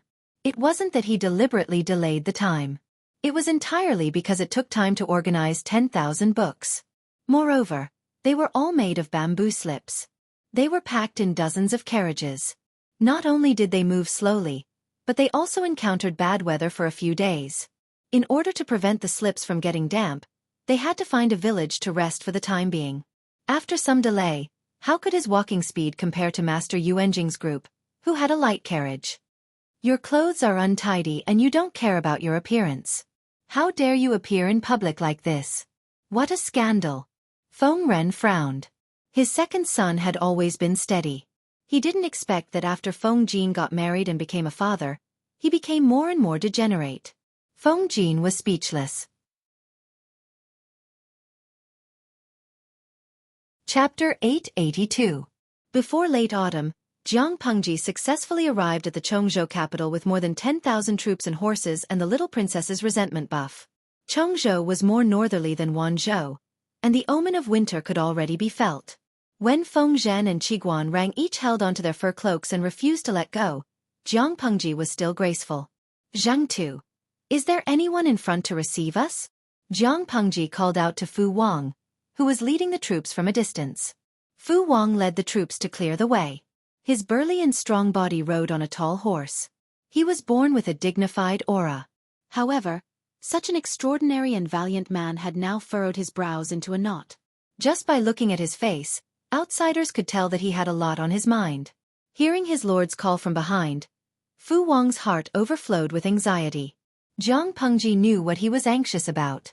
Fu Wang seemed to miss Hui Jun very much. He often sent her all kinds of things through the hands of others. Sometimes it was rouge and face powder that women liked, sometimes it was brightly colored silk satin, sometimes it was just 1 or 2 bunches of ordinary wildflowers. Occasionally, he even copied some interesting words for her. If he received something good, he would not forget to send it to her. However, no matter how Fu Wang tried to be friendly, Hui Jun avoided meeting him. What a joke! How could she let him see her appearance? Counting from the end of April, she was almost 5 months pregnant. She could not use the excuse of getting fat to coax a child to fool Fu Wang. Instead of being caught red-handed by him, it was better to continue hiding and wait until she gave birth to the child. Unfortunately, man proposes, God disposes. The weather was nice that day. Hui Jun was pregnant and prepared to carry books to the courtyard to read in detail to recharge herself. She did not want to be a burden to her Lang Jun. After the child was born, she still had to find a way to make a living and support her mother and son. Jiang Pengji knew her plan. She turned around and got Hui Jun a precious teaching material on arithmetic. I forgot to mention that ever since Jiang Pengji suggested the division of subjects, Cheng Cheng and Master Yuan Jing forgot to eat and sleep. They referred to the formula of arithmetic that Jiang Pengji gave them and searched for ancient books on related subjects. They came up with a rough teaching material on basic arithmetic. If Hui Jun learned well, he could arrange for her to learn from Xueqi after she gave birth and learn how to manage the household affairs. Just as she was charging, she realized that a large patch of dark clouds had descended on her head. When she looked up, a tall and burly general stood in front of her, blocking the sun above her head. The other party's tiger eyes stared at her lower abdomen in confusion. His whole body froze on the spot, motionless, as if someone had pressed the pause button. At that moment, Hui Jun was so shocked that her soul almost left her body. This face, she was not dead. Hui Jun was so frightened that she did not even bother to put on her wooden clogs. She got up and pushed Fu Wang away, running barefoot into the house. Fu Wang. Hui Jun was not as tall as Fu Wang. Not only were her legs shorter, but she also had to take care of the child in her belly, so she did not dare to run too fast. Before she could take 2 steps, Fu Wang grabbed her by the collar and pulled her back. Mine. Fu Wang stared at her stomach and raised his eyebrows. Hui Jun did not say a word. Fu Wang picked her up and placed her in the corridor. He then picked up her wooden clogs. Forget it. It's yours anyway. Fu Wang had been in Wanzhou for some time. Although Jiang Pengji had long concealed Hui Jun's identity, if Fu Wang was determined to investigate, he would more or less find out something. Moreover, when Fu Wang met Hui Jun, she was still the empress of the Dongqing Emperor. I'm going to Chongzhou with the Lord to prepare for the war. I'm afraid I won't be back for a few years, so I wanted to come and see you. He did not expect her to give him such a big surprise. He was almost scared out of his wits. Hui Jun did not speak. She only used her right hand to cover her stomach, and her left hand to tightly grasp the teaching materials that Jiang Pengji had given her. I've asked the Lord. You're unmarried now. The Dongqing Emperor was completely dead, and the 4th Prince Wu Ma Jun was only left with a skeleton.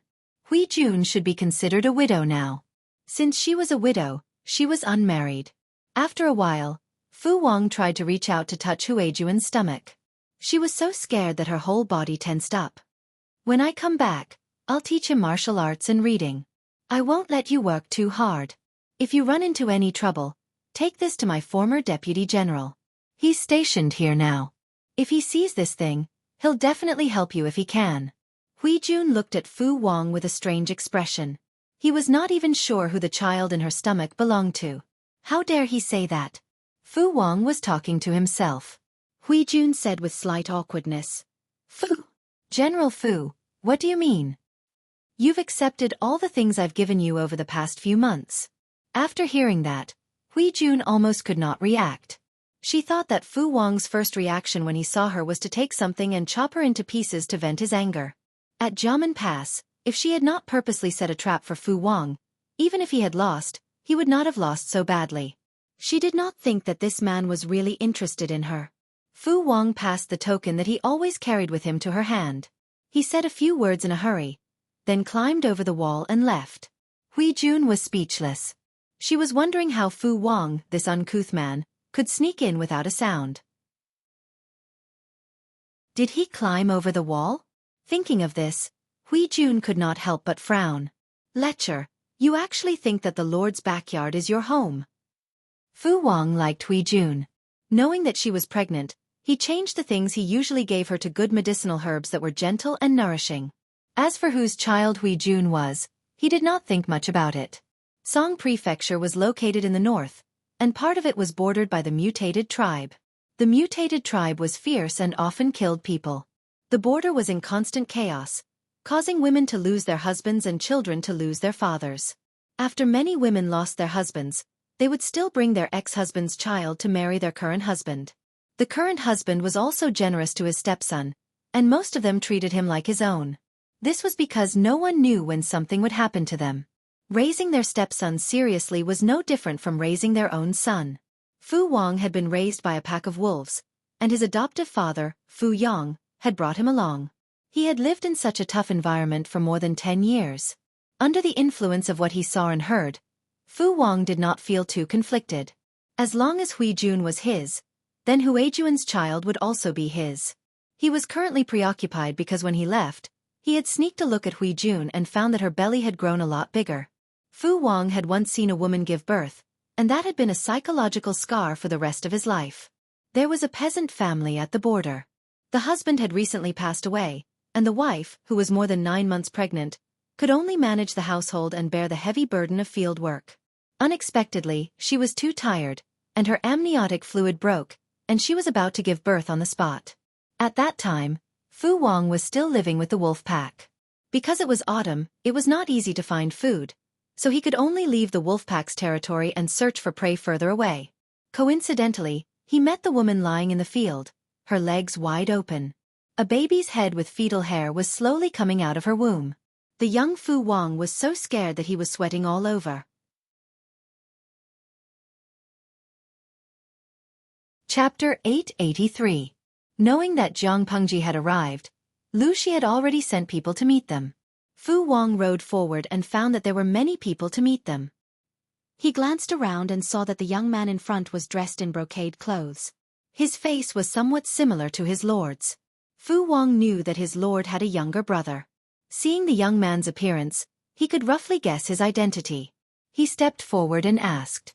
The young man smiled and introduced himself, confirming Fu Wang's guess.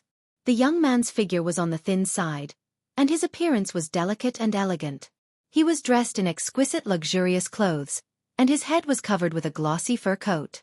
Just by standing there, outsiders could tell at a glance that he was an ignorant young master of a wealthy family. He was a naive child who was ignorant of worldly affairs, like a completely harmless kitten. Seeing the young man's outfit, Fu Wang labeled him in his heart, a weak rookie.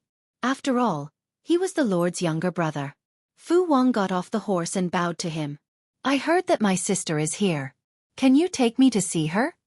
The young man quickly helped Fu Wang up.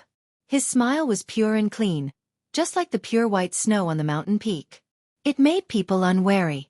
Fu Wang had never heard that his lord was close to her younger brother, but he had never heard any bad rumors either.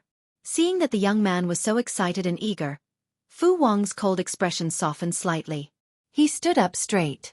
His tall and burly body made the young man feel inferior. Of course. Fu Wang got on the horse again. The young man also asked his servants to bring his mount over. His movements were clumsy, and he climbed up the horse with some difficulty. Because of the waste of time, the young man smiled at Fu Wang a little embarrassedly after he sat down. General, please lead the way lest my sister gets anxious. Fu Wang didn't comment. He led the young man to see Jiang Pengji. The young man sat on the back of the horse. He held the reins with one hand and clumsily pressed his hairscarf with the other. He used his arm to block the whistling autumn wind. Seeing that, Fu Wang could not help but label the young man as a good-looking but useless vase. He was a man, but he was so rusty in horsemanship. It was really embarrassing. Fu Wang silently led the way and brought the young man to Zhang Pengji. When the young man slowly appeared in the camera range of the streaming room on a tall horse, the audience was already screaming. Xiahou Zixuan. Oh my god, I just saw my first love. Lian Mianzi. How shameless. That's my baby's fiancé. Which little b asterisk tch wants to snatch him from my baby? Nongfu Shanquan Yudiangshuan. Don't you think that this young man looks a bit like the streamer? I remember that when the host was studying in Langi, he was also dressed like a rich young man, and it was even more similar when he was riding a horse. However, their auras and mental appearances were different. The host was even more spirited. This little brother was like a rich young master who had walked out of a painting. Lao Siji Lianming. They do look alike. Are they relatives of the host? That might not be the case. After all, it was an ancient clan society, and there were quite a lot of relatives. Speaking of which, I quite missed the way the host dressed as a man. This way, I could at least be comforted. The other party was a cute girl with a penis, and I could even dream of marrying her. Now that he had changed into women's clothing. Sigh, it was a long story. Cafeteria Dafinanti. I've been following the live stream for so many years, but I never expected you to be such a beast in human form. The live broadcast room was still a sea of red bullet screens. Occasionally, a few pitiful blue bullet screens floated by, but they were instantly drowned by the sea of red. Due to the huge changes in the live broadcast room, the former hardcore fans were cleared out, and now the audience was much more obedient. Zhang Pengji could occasionally see a few blue bullet screens with normal content. Shengyi Yixing. Someone told me that the host of this live stream has changed, but I didn't believe it. After coming here out of admiration, she realized that her style was completely different from before. She was indeed a proper streamer. The drawing style was normal, and the only flaw was that the plot was boring. Who got single first is a dog. Looking at this handsome boy, I suddenly remembered Chao Da's description of Jia Baoyu. Her face was like the moon in mid-autumn, her complexion like the flowers at dawn in spring. Her hair was like a knife, her eyebrows like an ink painting, her nose like a hanging gall, and her eyes like autumn waves. Although she was angry, sometimes she seemed to be smiling, and sometimes she looked at him with anger and affection. In the past, when he was thinking about it, he didn't have a clear impression of it. Now he finally had an idea. What's the name of this little brother? Seeing the two blue bullet screens, the red bullet screen viewers were also shocked. Following that, the red bullet screen asked in astonishment, "So there's a Chao Da in your dimension too?" Sure enough, different dimensions, same civilization. In comparison, all the people in the dimensions spoke Mandarin, which didn't seem to be a big deal. Zhang Pengji looked at the bullet screen with interest. Seeing the audience mention the unfamiliar little brother, she couldn't help but shift her gaze to the distance. Sure enough, the young man in embroidered clothes who appeared in the camera was riding a horse behind Fu Wang. He also noticed her. When their gazes met, Zhang Pengji could clearly feel the joy emanating from him. "Sister!" The young man in embroidered clothes shouted from afar. He rode the horse a few steps faster than he was familiar with, then he climbed down from the horse's back with difficulty. Fu Wang watched from the side. He couldn't bear to look at him, so he simply stepped forward to help him, saving the young man from falling off the horse. Zhang Pengji looked at the face of the young man in embroidered clothes and nodded in response. Speaking of which, this was the first time she saw this brother of a concubine after so many years of transmigration. From his appearance, he looked like a typical member of the Liu family. Zhang Pengji recalled the children of the Liu family she had seen in her mind. Almost none of them were ugly. Because the young man's eyebrows and eyes were not fully grown, he had a bit more innocence and childishness, which made him more likable. "Sister, father has already prepared a banquet and is waiting for you in the manor. He has been asking why you haven't come yet for the past few days, so he asked me to wait outside the city every day. Finally you have come." The young man in embroidered clothes said so much in one breath. His breathing was a little rushed, and his cheeks were a little pink. He looked even more delicious and moving. The strange aunties and strange uncles in the streaming room were already hungry and thirsty. "Really? Didn't I already send someone to inform you? Why does father still ask you to wait outside?" Zhang Pengji's words were not pleasant to hear. Fu Wang, who was at the side, heard it. His gaze swept between her and the young man in embroidered clothes. It seemed that the relationship between the brother and sister was not good. That was true. How could one be compared to the daughter of a concubine and the son of a concubine? Even if this son of a concubine was Lu Shi's only son, his lord was so promising. Wasn't it better than having an idiot son? The face of the young man in embroidered clothes froze. He seemed to be a little depressed, but he quickly recovered his enthusiasm. Even if Zhang Pengji's attitude towards him was cold and implied that Lu Shi did not treat him well, he did not say anything. After all, it was the truth. Chapter 884. The young man responded and was about to help Zhang Pengji get on the horse. However, Zhang Pengji didn't need his help. After getting on the horse easily, the young man returned to his own horse and continued to climb up the horse's back with a clumsy posture. Zhang Pengji was amused. "You're not good at riding?" The young man shook his head and said shyly, "It's too tiring to ride. My legs and waist hurt." Zhang Pengji said, "You have to learn it well. You can't neglect it just because you're afraid of pain and tiredness." The young man smiled. "You're right. I'll learn it well." Zhang Pengji followed him and saw the smile on the young man's face. She couldn't help but ask him, "Although you and I are brother and sister and live in the same house, we haven't seen each other for years. Our relationship is weak. But looking at you, you seem to like me very much?" Her question was quite straightforward and to the point.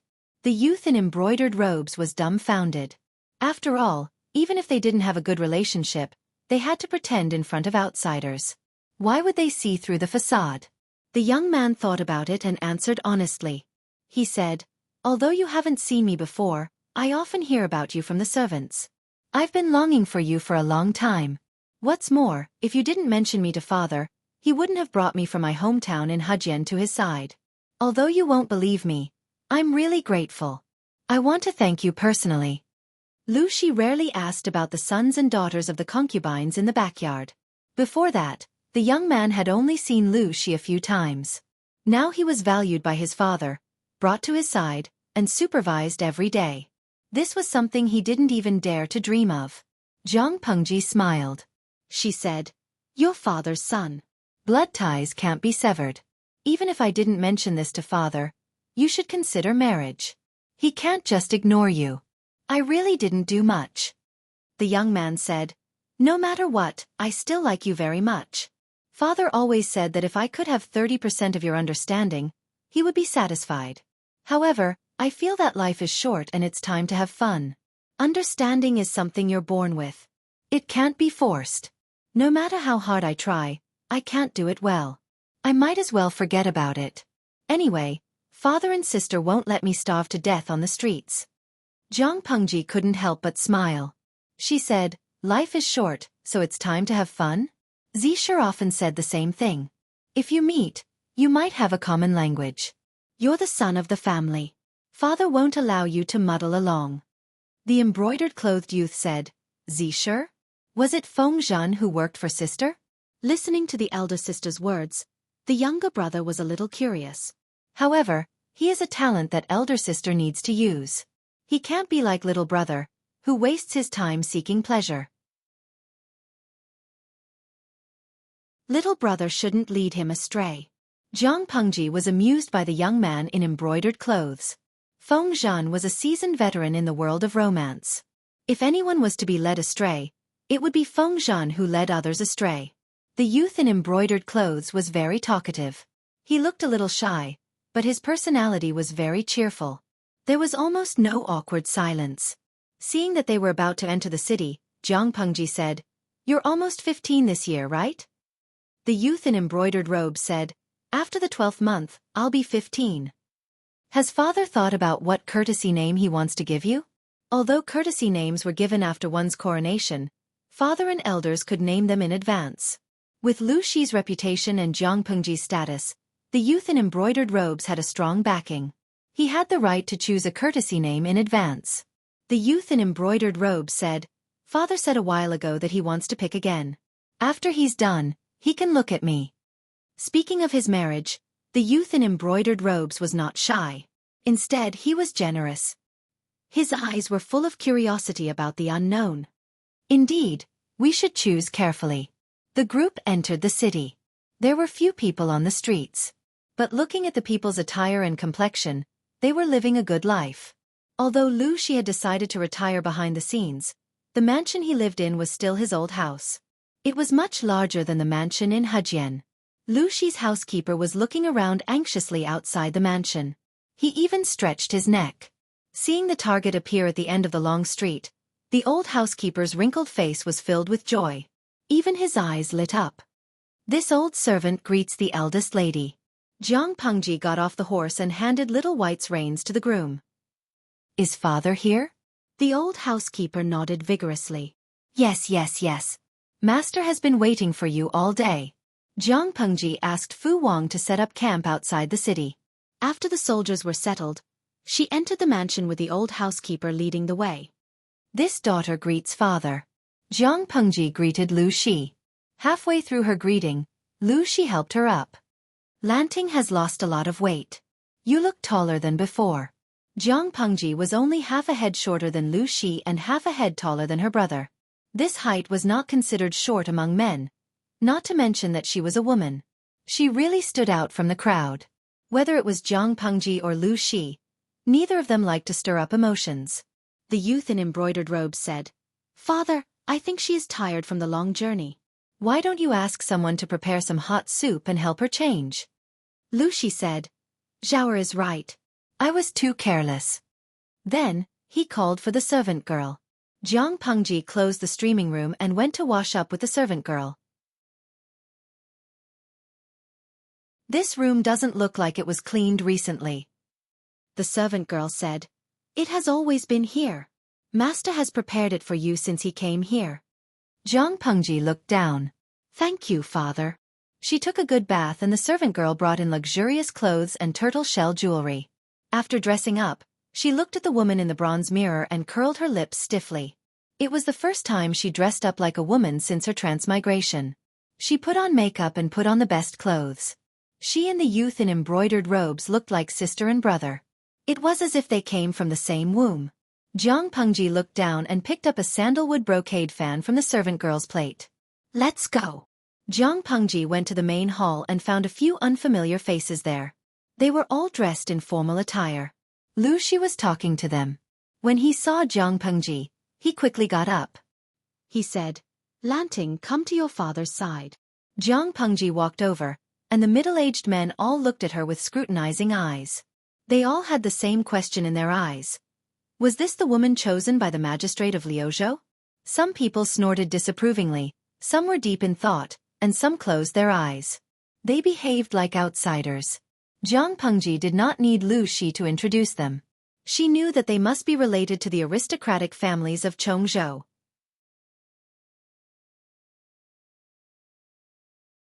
Chapter 885. Jiang Pengji sat down on the seat to the right of Lu Shi. She shifted her gaze and sized up the people with the same gaze.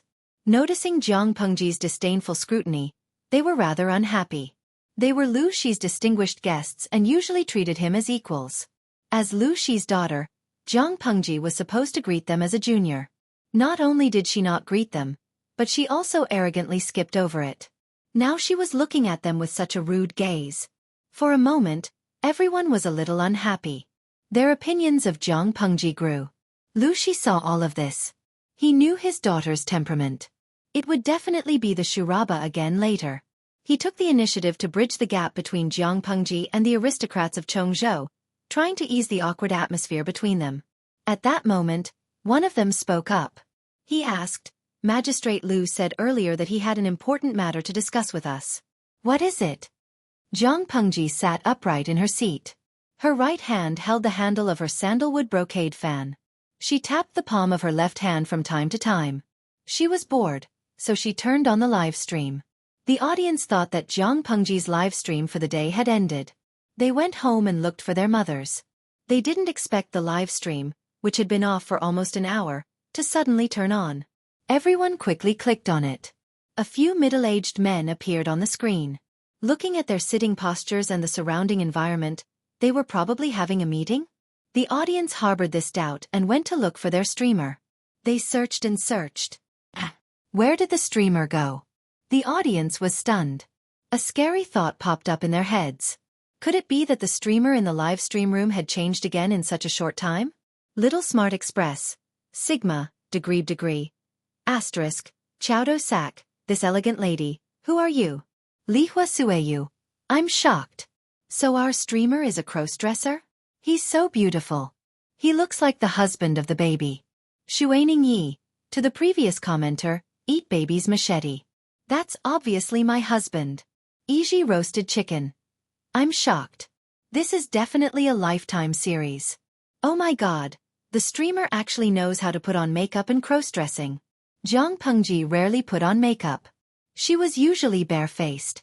Of course, her skin had always been good. Even without makeup, her looks were above average. Now, with the help of the maidservant, her looks had been raised to 10 points. Coupled with her imposing aura, she gave off the illusion that she was a queen inspecting her territory and servants. The audience in the streaming room locked their cameras on Jiang Pengji and took 360-degree screenshots. Jiang Pengji had been streaming for more than 6 years, but it was the first time the audience saw her dressed like a noble girl. After the initial shock, the audience turned their attention elsewhere, and then they heard such infuriating words. One of them said, "The Lu Prefecture Overseer is in his prime. In my opinion, it's far from time for him to abdicate his position. It's not that I'm trying to sow discord, it's just that your daughter is of marriageable age. Once they got married, they would be part of the husband's family. Third Lang Jun is the one who inherits the title of governor of Lu Province." Zhenbing Guagua. Who is this? Who gave him the guts to say that? Could sowing discord be any more despicable? Zhanju Milk Tea. I'm afraid he doesn't know how to spell the word death. Gubyuli Baozi. Streamer, don't be a coward. Give him a slap and let him have a taste of what it means to be a spinning top. He's so thick-skinned. Why doesn't he take a piss and look at himself? Is our little fairy someone you mortals can casually criticize? The audience was fuming with rage. Who didn't crawl out of their mother's womb? Only this person was special. He actually came out of the chrysanthemum? So he was a cut above others? The audience was filled with righteous indignation. They believed that Jiang Pengji wouldn't be at a disadvantage, but allowing such a clown to jump around in front of them would affect the mood of their little fairy streamer. If their little fairy was unhappy, they couldn't be happy either. Do you know what a little fairy is? That's the Tai Sui. Provoking the Tai Sui means you have a death wish. Jiang Pengji maintained an upright sitting posture, but the corner of her lips had a sneer of mockery. Lu Zhao quietly lowered his presence. He ate and drank, showing signs of getting closer to Yang Si. Otherwise, what else could he do? This was a meeting between the big shots. Anyone's arm was thicker than his thigh. For the sake of his life, it was better for him to be a quiet, handsome man. Regardless of whether it was his unfathomable sister, his black-hearted and merciless father, or the big shots from the aristocratic families in Chongzhou, he couldn't afford to offend any of them. Unfortunately, I'm not the mountain. When the mountain comes, it's me. Lu Zhao was implicated even though he was lying down. Hearing someone talk about him, he raised his head in a daze. He recalled what the person had just said and suddenly broke out in a cold sweat. He glanced at the unhappy Lu Shi and the expressionless Jiang Pengji from the corner of his eyes. He hurriedly laughed dryly and tried to salvage the situation. "Uncles, you think too highly of me. Everyone knows of my sister's talent. You're already the lord of a prefecture before you're 20 years old. Now, you can even share my father's burdens. How can I be mentioned in the same breath as you? To tell you the truth, I'm neither good at literature nor martial arts. The teacher always scolds me for being a blockhead and not being of great use. From now on, I only hope that you can take pity on this good-for-nothing brother of yours and guide him." Lu Zhao belittled himself to be worthless and even revealed a bashful and silly smile. His cowardly attitude made the elders of the aristocratic families look at him with disdain. Lu Zhao had already backed down, but the person just now was not willing to let it go so easily. He continued to stroke his beard with a smile and said to himself, "Like father, like son. Why are you so humble, Third Lang Jun? There are many late bloomers in this world. You're the son of the governor of Lu Prefecture. Your future is limitless. Moreover, since ancient times, it has always been the male who inherits the family business. How can a son-in-law inherit it? Isn't this giving someone else's dowry for nothing and cutting off the family line? If the ancestors knew about this in the afterlife, they might even scold their descendants for being unfilial. For this reason, Third Lang Jun should study hard and strive to inherit the family line as soon as possible. The more he listened, the worse Lu Zhao's expression became. Today's main character was his sister, not him. This old thing who couldn't distinguish between the important and the important. Did he want to roast him to death? Lu Zhao was about to speak when he heard a soft sound. It was neither soft nor loud, but it was enough to attract everyone's attention. He saw his sister open the sandalwood brocade fan in her hand, revealing the beautiful mountains and rivers painted on the fan. The person heard the noise and provoked her maliciously. Why? Does the eldest lady of the Lu family think that I'm wrong? Jiang Pengji looked at him with a cold smile. The person smiled proudly as if he had won a battle. In his opinion, Jiang Pengji couldn't win against him in an argument, so she had nothing to say. TSK, he thought she would be difficult to deal with. To put it bluntly, she was just a woman who could not withstand a single blow.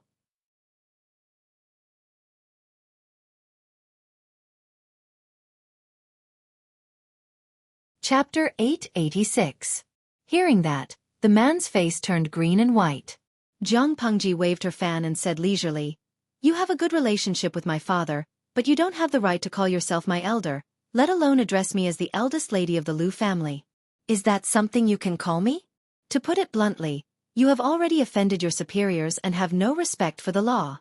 According to Dongqing's laws, if I want to punish you with a small punishment, no one can find fault with it, right?" The man's expression froze. He couldn't breathe, but he couldn't swallow it. Not long ago, he was still proud of himself, laughing at the little girl who gave in to him. He didn't expect her to use her power to oppress him. Did she have no shame? Oh, the little fairy has always been shameless. To prevent Jiang Pengji from continuing to attack him, he could only tidy up his state of mind and solemnly pay his respects just now. Jiang Pengji suddenly stabbed him in the heart. Just now, you said that I am of marriageable age. To put it bluntly, it's something that even my father doesn't care about, but you can't wait. At the very least, I can find a son-in-law, and their children will all have the surname Lu. After all, they will still have the blood of the Lu family. It's better than adopting someone else's fake son and pretending to raise him as one's own son. It's better. After she finished speaking, she looked at him with a faint smile. She raised her hand and closed the sandalwood brocade fan, tapping it rhythmically on her palm. The man's expression became extremely ugly. Not only was Jiang Pengji using her power to oppress him, but there was also the meaning behind her words. Everyone in Chongzhou knew that it was difficult for him to have children. He had many daughters, but there was no sign of a son. To prevent the direct line of descent from being abandoned, he could only adopt a nephew from one of his brothers as a fake son. He was still fuming.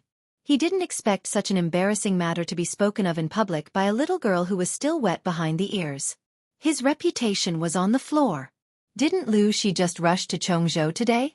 Why was he so familiar with the matters in Chongzhou? Unbeknownst to him, Jiang Pengji had no time to understand the power network in Chongzhou, let alone know who they were. But that wasn't important. Jiang Pengji lowered her eyes and said, "Since it's your first offense, I won't hold it against you. Get up." The man was furious. When the others saw the situation, they re-evaluated Jiang Pengji. Zhang Xian had thought that the other party had a good temper, but from the looks of it, it turned out that the other party had a sharp personality. She didn't understand the ways of the world. If she didn't know how to build a good relationship with them at this time, she would suffer in the future. Chongzhou was not a place where a prefecture magistrate could cover the sky with one hand. Back then, Jiang Pengji had suggested that Lu Shi fight for the position of Chongzhou's magistrate. There were two reasons. The aristocratic families were scarce and they were rich in sandalwood. Landowning households were scarce, but it wasn't as if they didn't exist. On the contrary, it was precisely because of the small number of landowning households that they were especially close to one another, and their marriages were also very solid. Lu Shi had been operating in Chongzhou for many years and had only obtained a portion of the authority. The other portion was in the hands of these aristocratic families. If they sincerely wanted to cause trouble for Jiang Pengji, although it would not be to the extent of making it difficult for her to move, it would be enough to annoy her to the point of being badly battered. Lu Shi purposely arranged for both parties to meet. His original intention was to let Jiang Pengji familiarize herself with them so that they could interact more easily in the future. Who would have thought that Jiang Pengji's side would be cold and uncooperative? The aristocratic families of Chongzhou would bully Jiang Pengji because she was a woman and she was young. If Jiang Pengji was really declining, the portion of authority that Lu Shi had given her would be completely swallowed up by these aristocratic families. Everyone knew how to calculate, it was just a matter of who was faster and smarter. Without a doubt, Jiang Pengji had a personality that refused to be taken advantage of. How could she tolerate others giving her a bad attitude? She secretly gestured to Li Yun, who was guarding outside. With the cover of her loose and luxurious robes, no one noticed. Lu Shi, who was at the side, spoke up to smooth things over. At the same time, he glanced at Jiang Pengji with a worried gaze. The maids carried the dining table and filed in from outside. Lu Zhao, who was squatting in the corner, saw them and his eyes lit up. At the banquet, Jiang Pengji was not facing one person's provocation. She was facing the combined suppression of all the stubborn forces in Chongzhou. However, she had already mentioned her status as the prefecture magistrate. The others could not use their status as elders to criticize her. Even so, they still had ways to make things difficult for Jiang Pengji. It seemed like they were asking her how she would govern Chongzhou in the future, but in reality, they were hinting to her not to be too stupid. Chongzhou was not her Wanzhou. The atmosphere here was very tough. Even if she was the noble prefecture magistrate, if she was unlucky and accidentally encountered a group of horse bandits who ran out to take advantage of her, she would not be able to call for help even if she called for help. It was a concern on the surface, but it was actually a threat. Lu Zhao, who was a bystander, was watching the immortals fight.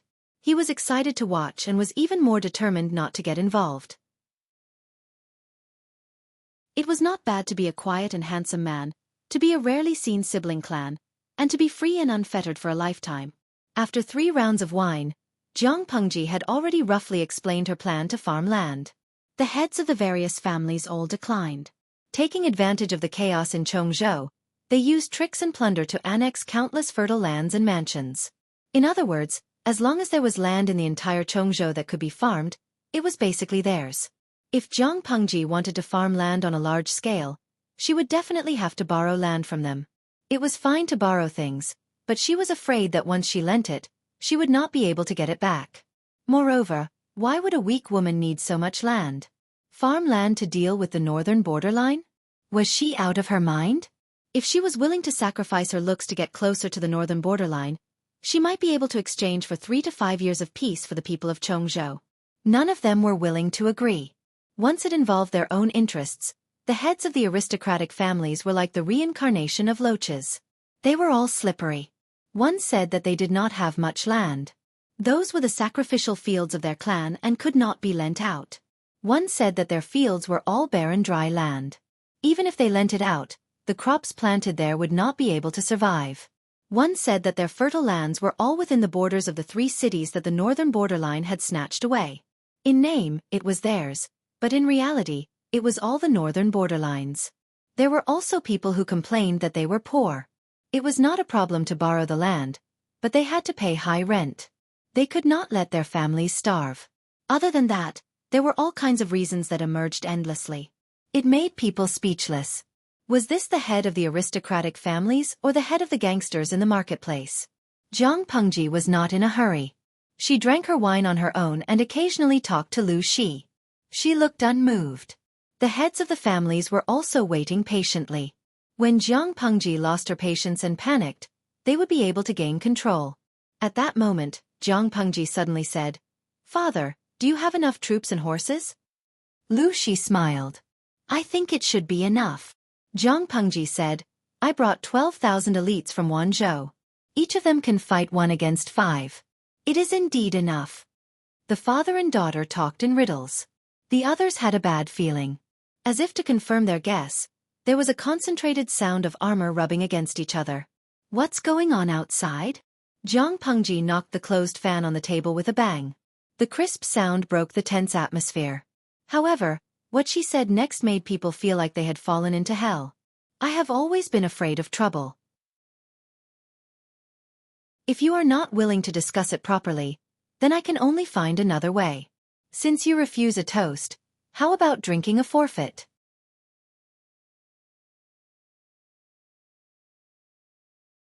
Chapter 887. Everyone was shocked by the turn of events. They did not know that Jiang Pengji was not only a little fairy, but she was also a devil that they could not afford to offend. She flashed her knife at the slightest disagreement.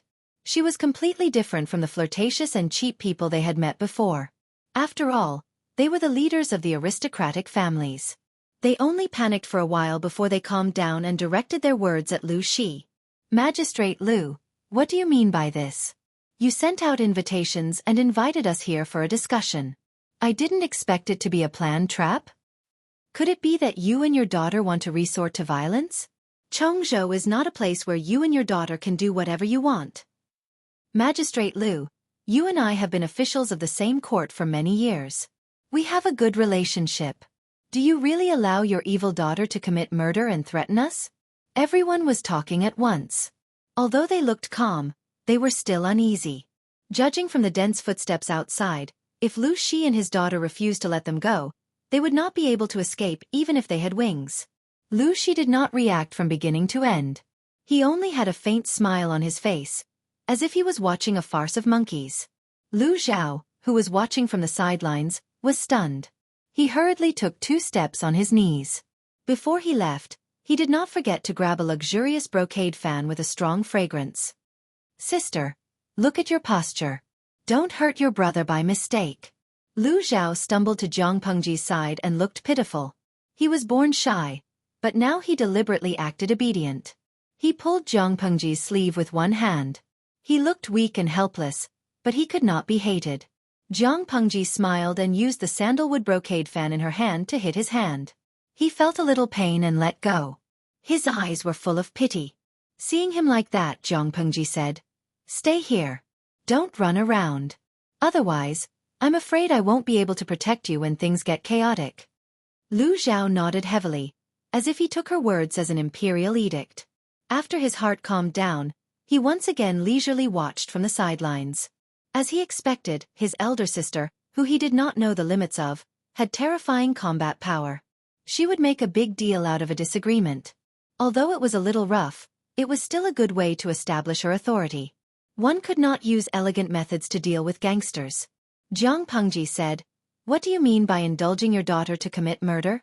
When did I want your lives?" The faces of the leaders of the aristocratic families changed. They hadn't expected Lu Shi to be determined to retire.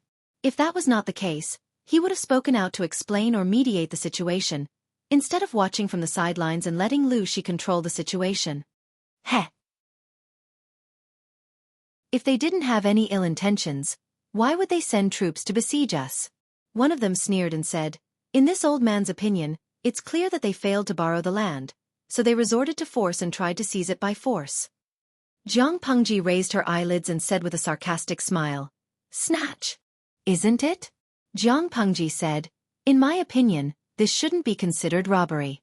You took it from the hands of the common people by force, forcing them to leave their homes and have nowhere else to go. Now that I have taken the stolen goods from your hands, I am also enforcing justice on behalf of the heavens. How can you say it is robbery?" The audience in the streaming room kept cheering for Jiang Pengji. Many of them called until they ran out of phone bills. Yes, a head-on confrontation. A group of old fellows dared to bully their little fairy.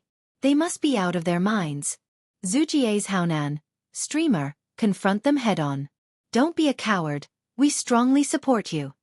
Lanky Yubus, I hate these insatiable vampires the most. According to the streamer's previous analysis, the land in Chongzhou that can support large-scale farming has all fallen into the hands of these vampires. Don't these people have any F***king idea of the trickery? Diwu Luo, what should we do? I feel that this streaming room can't continue. I actually agree with the streamer's opinion. Regardless of the form of robbery, it was robbery. However, Jiang Pengji, the bandit, could describe her robbing behavior in such a dignified manner that her fanboys and girls cheered for her crazily. Many of the audience laughed at themselves and continued to support Jiang Pengji after they finished mocking her. Lu Zhao, who was hiding behind Jiang Pengji, also looked surprised. He had been living in the backyard of the Lu residence since he was a child. He was a nameless and neglected son of a concubine. Fortunately, he was optimistic and steady by nature. The servants did not treat him harshly, so he gradually got used to muddling through his days. However, deep in his bones, he still had the ambition of a normal person and the desire to pursue the strong. Jiang Pengji's domineering attitude, on the contrary, shocked and fascinated him. It was as if something had suddenly poked at his weak spot. Yes, sister said that it wasn't robbery, so it wasn't robbery. Lu Zhao stuck his head out to support Jiang Pengji. A lean and strong hand pressed on his head and pressed him back. Jiang Pengji said, "Just stay at the side and watch the show." "Who allowed you to speak?" As soon as she finished speaking, two tall and strong men of different styles walked in from outside. Both of them wore awe-inspiring armor. Upon closer inspection, it was Fu Wang and Li Yun. The two of them bowed to Jiang Pengji and said, "Greetings, my lord." Fu Wang continued, "My lord, the arrangements outside have been completed." Jiang Pengji smiled and said, "Did you find the assassin?" Everyone was dumbfounded. There was an assassin? Why didn't they know? An ominous premonition arose in the hearts of the leaders of the aristocratic families. "The assassin is here," Fu Wang said. Jiang Pengji said, "Good." She stood up gracefully and raised her hand to unsheathe the luxurious sword hanging from Lu Zhao's waist. "Who is the assassin?" Fu Wang said, "The assassin tried to assassinate my lord just now, but unexpectedly, my lord has extraordinary skills and escaped the assassination attempt." The assassin saw that the situation was not good and took the people present as hostages in an attempt to escape from the heavy encirclement. "My lord, what should we do now? Although the hostages are important, we can't let the assassin go so easily." Jiang Pengji sneered. Fu Wang said again, But if the assassin has evil intentions," the audience was stunned. Was Fu Wang talking in his sleep? The leaders of the aristocratic families understood, and their faces turned ashen.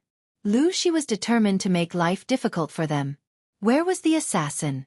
It was just an excuse from her, hinting that if they did not obey, they would become souls under the sword of an imaginary assassin. "Lu Xi, how dare you?" Jiang Pengji said. "Why wouldn't I dare?" Having said that, Li Yun, who was at the side, quickly captured the man and brought him before Jiang Pengji. The man tried to struggle, but Li Yun's grip was too strong. He could not move an inch. "Bah! If you have the guts, then kill me. Otherwise, I'll make sure you regret it in the future." Jiang Pengji said, "Since you've said so, how can I let you live?" As soon as she finished speaking, everyone revealed a startled expression. Did she want to kill him? Before he could restrain his expression, his body was pierced by the luxurious sword that looked like a work of art. She actually killed him.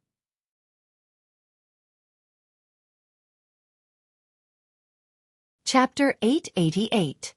Pulling out the long sword, the man's body was like a mountain of flesh.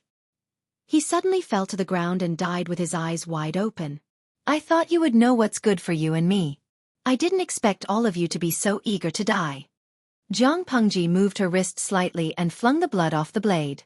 Lu Zhao muttered behind her. "These aristocratic families have deep roots in Chongzhou. Sister, you killed their people. I'm afraid you've created a death grudge. There aren't many decent big powers in Chongzhou. Are they considered aristocratic families? Heh, they're at most a few generations of nouveau riches. When there are no tigers in the mountains, the monkeys call themselves kings." His father had been too benevolent and treated them with courtesy, which had instead encouraged their arrogance. To deal with such people, we can only use more immoral methods. Jiang Pengji smiled contemptuously and said, "Without them, I can still support others who are obedient. I only need people who are obedient and sensible. Those who are disobedient and insensible, if they die, then so be it. There's no pity." Lu Zhao was embarrassed and did not speak. That was what he said. But who had the guts to be so ruthless? Jiang Pengji looked at everyone's fearful expression and felt much better. She teased, "Moreover, Zishur and Wenjing have already brought people to surround their residences. If they dare to act rashly, so what if we exterminate their family?" What? They received news that Lu Xi had just arrived in Chongzhou. How could he have the time to make such arrangements? Thinking of this, They turned their gazes to Lu Shi. Lu Shi, who was sitting at the head of the table, was indifferent. They had really wronged Lu Shi. Lu Shi had invited them to a banquet today to help Jiang Pengji connect with the aristocratic families in Chongzhou. However, his daughter had already grown up and had her own ideas. Moreover, Feng Zhen and Qiguan Rang beside her were decisive and ruthless people. Others took one step at a time, while they took one step at a time. Chongzhou's vermin forces had probably been targeted by the two during the march. Even if it wasn't today, it would be tomorrow. There would be bloodshed one day. It was just that the time had been brought forward. The massacre of the aristocratic families in Hu County had been left unresolved because of Lu Shi's interference. He never thought that Chongzhou would be the target of history. Lu Shi sighed in his heart. Lu Zhao asked Jiang Pengji, "Sister, what should we do with the others?" Was he going to kill them as well? Since he had already killed one person, it was enough to make an example out of them. They would obediently lend the land needed for farming. From Lu Zhao's point of view, he didn't agree with killing the remaining people. It was not that he did not dare to kill them, but these people were related to the stability of Chongzhou. If he killed them all at once, it would easily cause trouble. Jiang Pengji rolled her eyes and glanced at him from above. Kill him. Initially, he wanted to familiarize himself with the powers in Chongzhou before making his move. Now that he had made his move, it was a good opportunity to catch them off guard. Li Yun and Fu Wang cupped their fists and accepted the order. Seeing the situation, those people knew that their lives were in danger. One by one, they drew their swords and prepared to fight to the death. Unfortunately, they had been pampered for a long time, and the martial arts they had learned in the past were rusty. Their swords were more for decoration than for practical use. Fu Wang and Li Yun were both valiant generals who were adept in battle. Killing these fat and weak people could not be any easier. Blood flowed like a river inside the house, and the shouts of killing outside had already subsided. These people did not attend the banquet alone. They brought dozens of guards with them, but they had all been executed. Looking at the corpses lying on the floor in the house, Fu Wang carefully examined each person to ensure that they were dead before replying to Jiang Pengji. "They've all been executed." Jiang Pengji said, "I got it. Get someone to come over and bury their corpses." Lu Shi was used to it. Lu Zhao had yet to recover from the shock. The audience in the streaming room had a diverse range of opinions. Some of the audience in the red bullet screen mocked that it was too bloody. Some were worried that Jiang Pengji would be condemned by the public if she killed too many people at once. Some thought that Jiang Pengji was a pervert who killed people without saying a word, and some were so disgusted that they went to empty their stomachs. As for the audience in the blue bullet screen, their reaction was exceptionally unanimous. Gonde Ganji's Hui.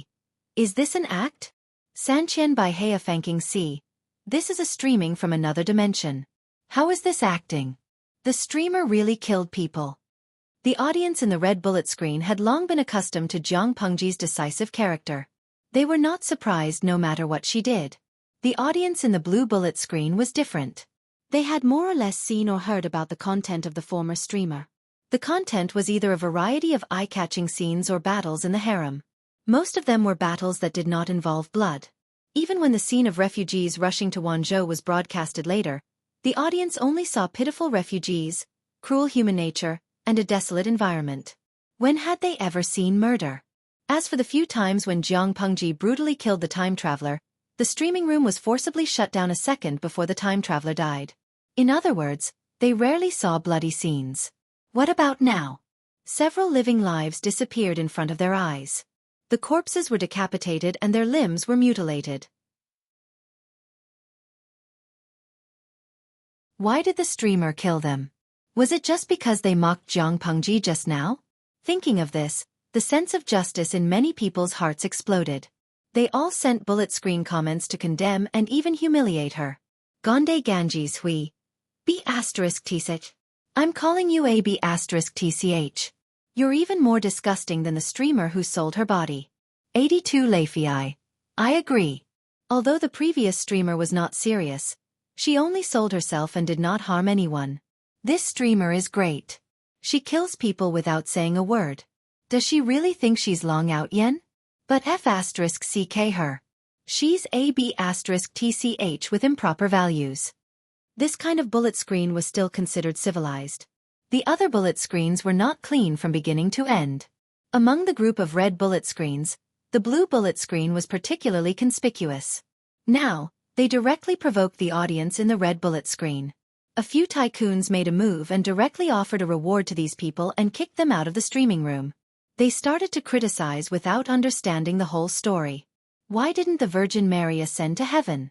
The audience comforted Jiang Pengji, but she did not care at all. Lu Zhao, who was at the side, said anxiously, "Sister, my sword." It was a sword that he had spent all of his private money to make. From the hilt to the scabbard, it was inlaid with gold and silver and jewels. Jiang Pengji said, "Lend it to me again." Lu Zhao obediently responded with an "Oh." In the next moment, he saw Jiang Pengji turn the long sword over and cut his shoulder, arm, and thigh. Blood splattered on his face. "Sister." Jiang Pengji threw the long sword back to Lu Zhao as if there was no one else around. It was as if the person bleeding from the 3 cuts was not her. Lu Zhao's fingers trembled as he held the hilt of the sword. Previously, he felt that the sword was extremely luxurious and liked it no matter how he looked at it. Now, however, he felt that it was a hot knife in his hand. Lu Shi, who was sitting at the head of the table, said, "Why did you hurt yourself?" Jiang Pengji looked down. "After killing someone, I have to give an explanation to the outside world. These people have been plotting for a long time. They secretly allied with the 3 tribes of the northern borderline. Under the instructions of the northern borderline, they invaded the people's fields. Now, they want to assassinate us, father and daughter. After they failed, they were killed by me. Considering that they have contributed a lot to the people of Chongzhou, they are pardoned and their bodies can be returned home." Lu Shi laughed. "If that's the case, we can't let Lanting bear the burden alone." After saying that, Lu Shi stabbed himself as well.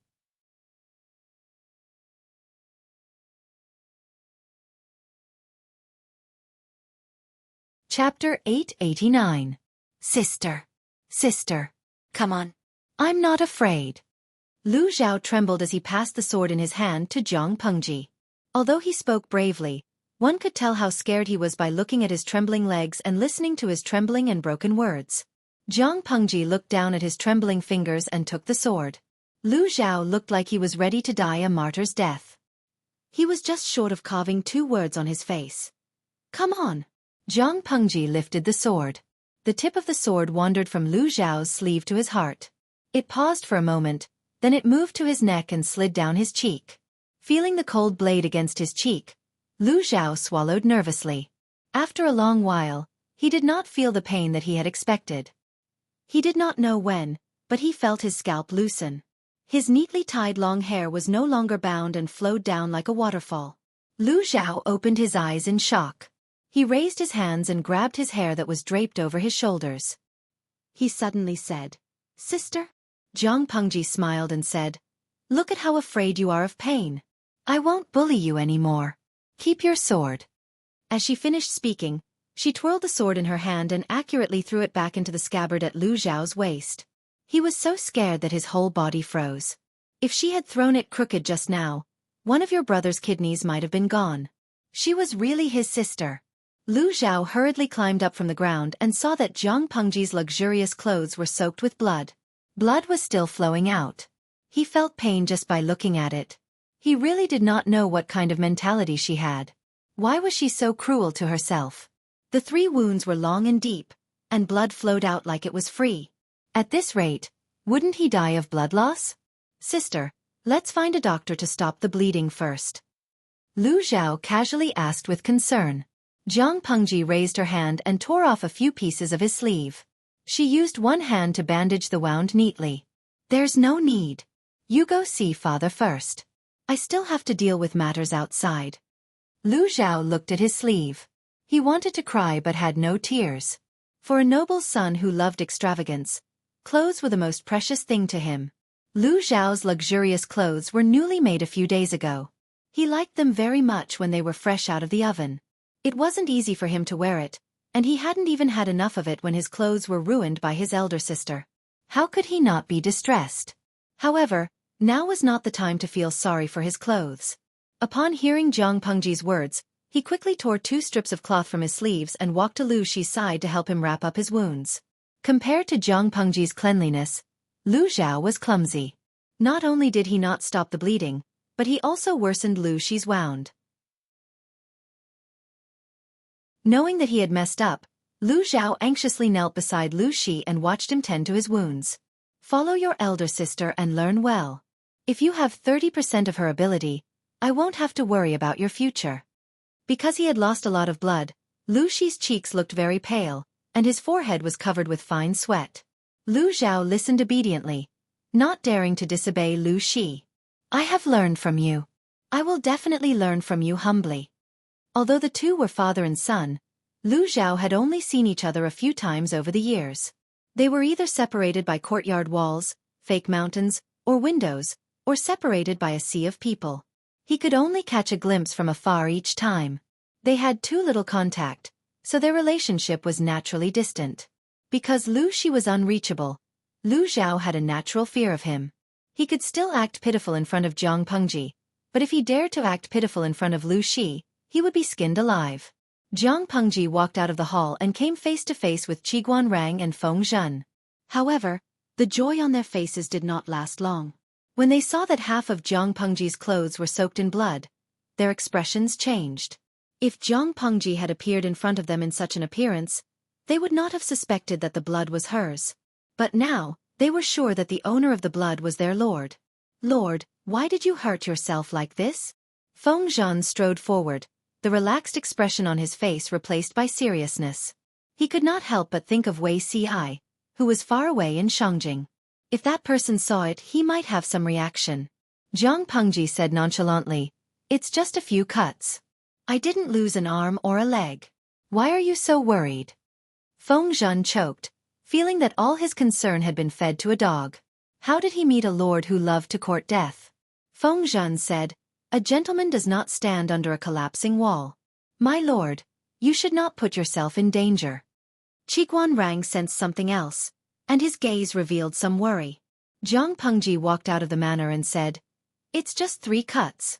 It's better than losing your life in the future." Qiguan Rang turned his head to look at the hall.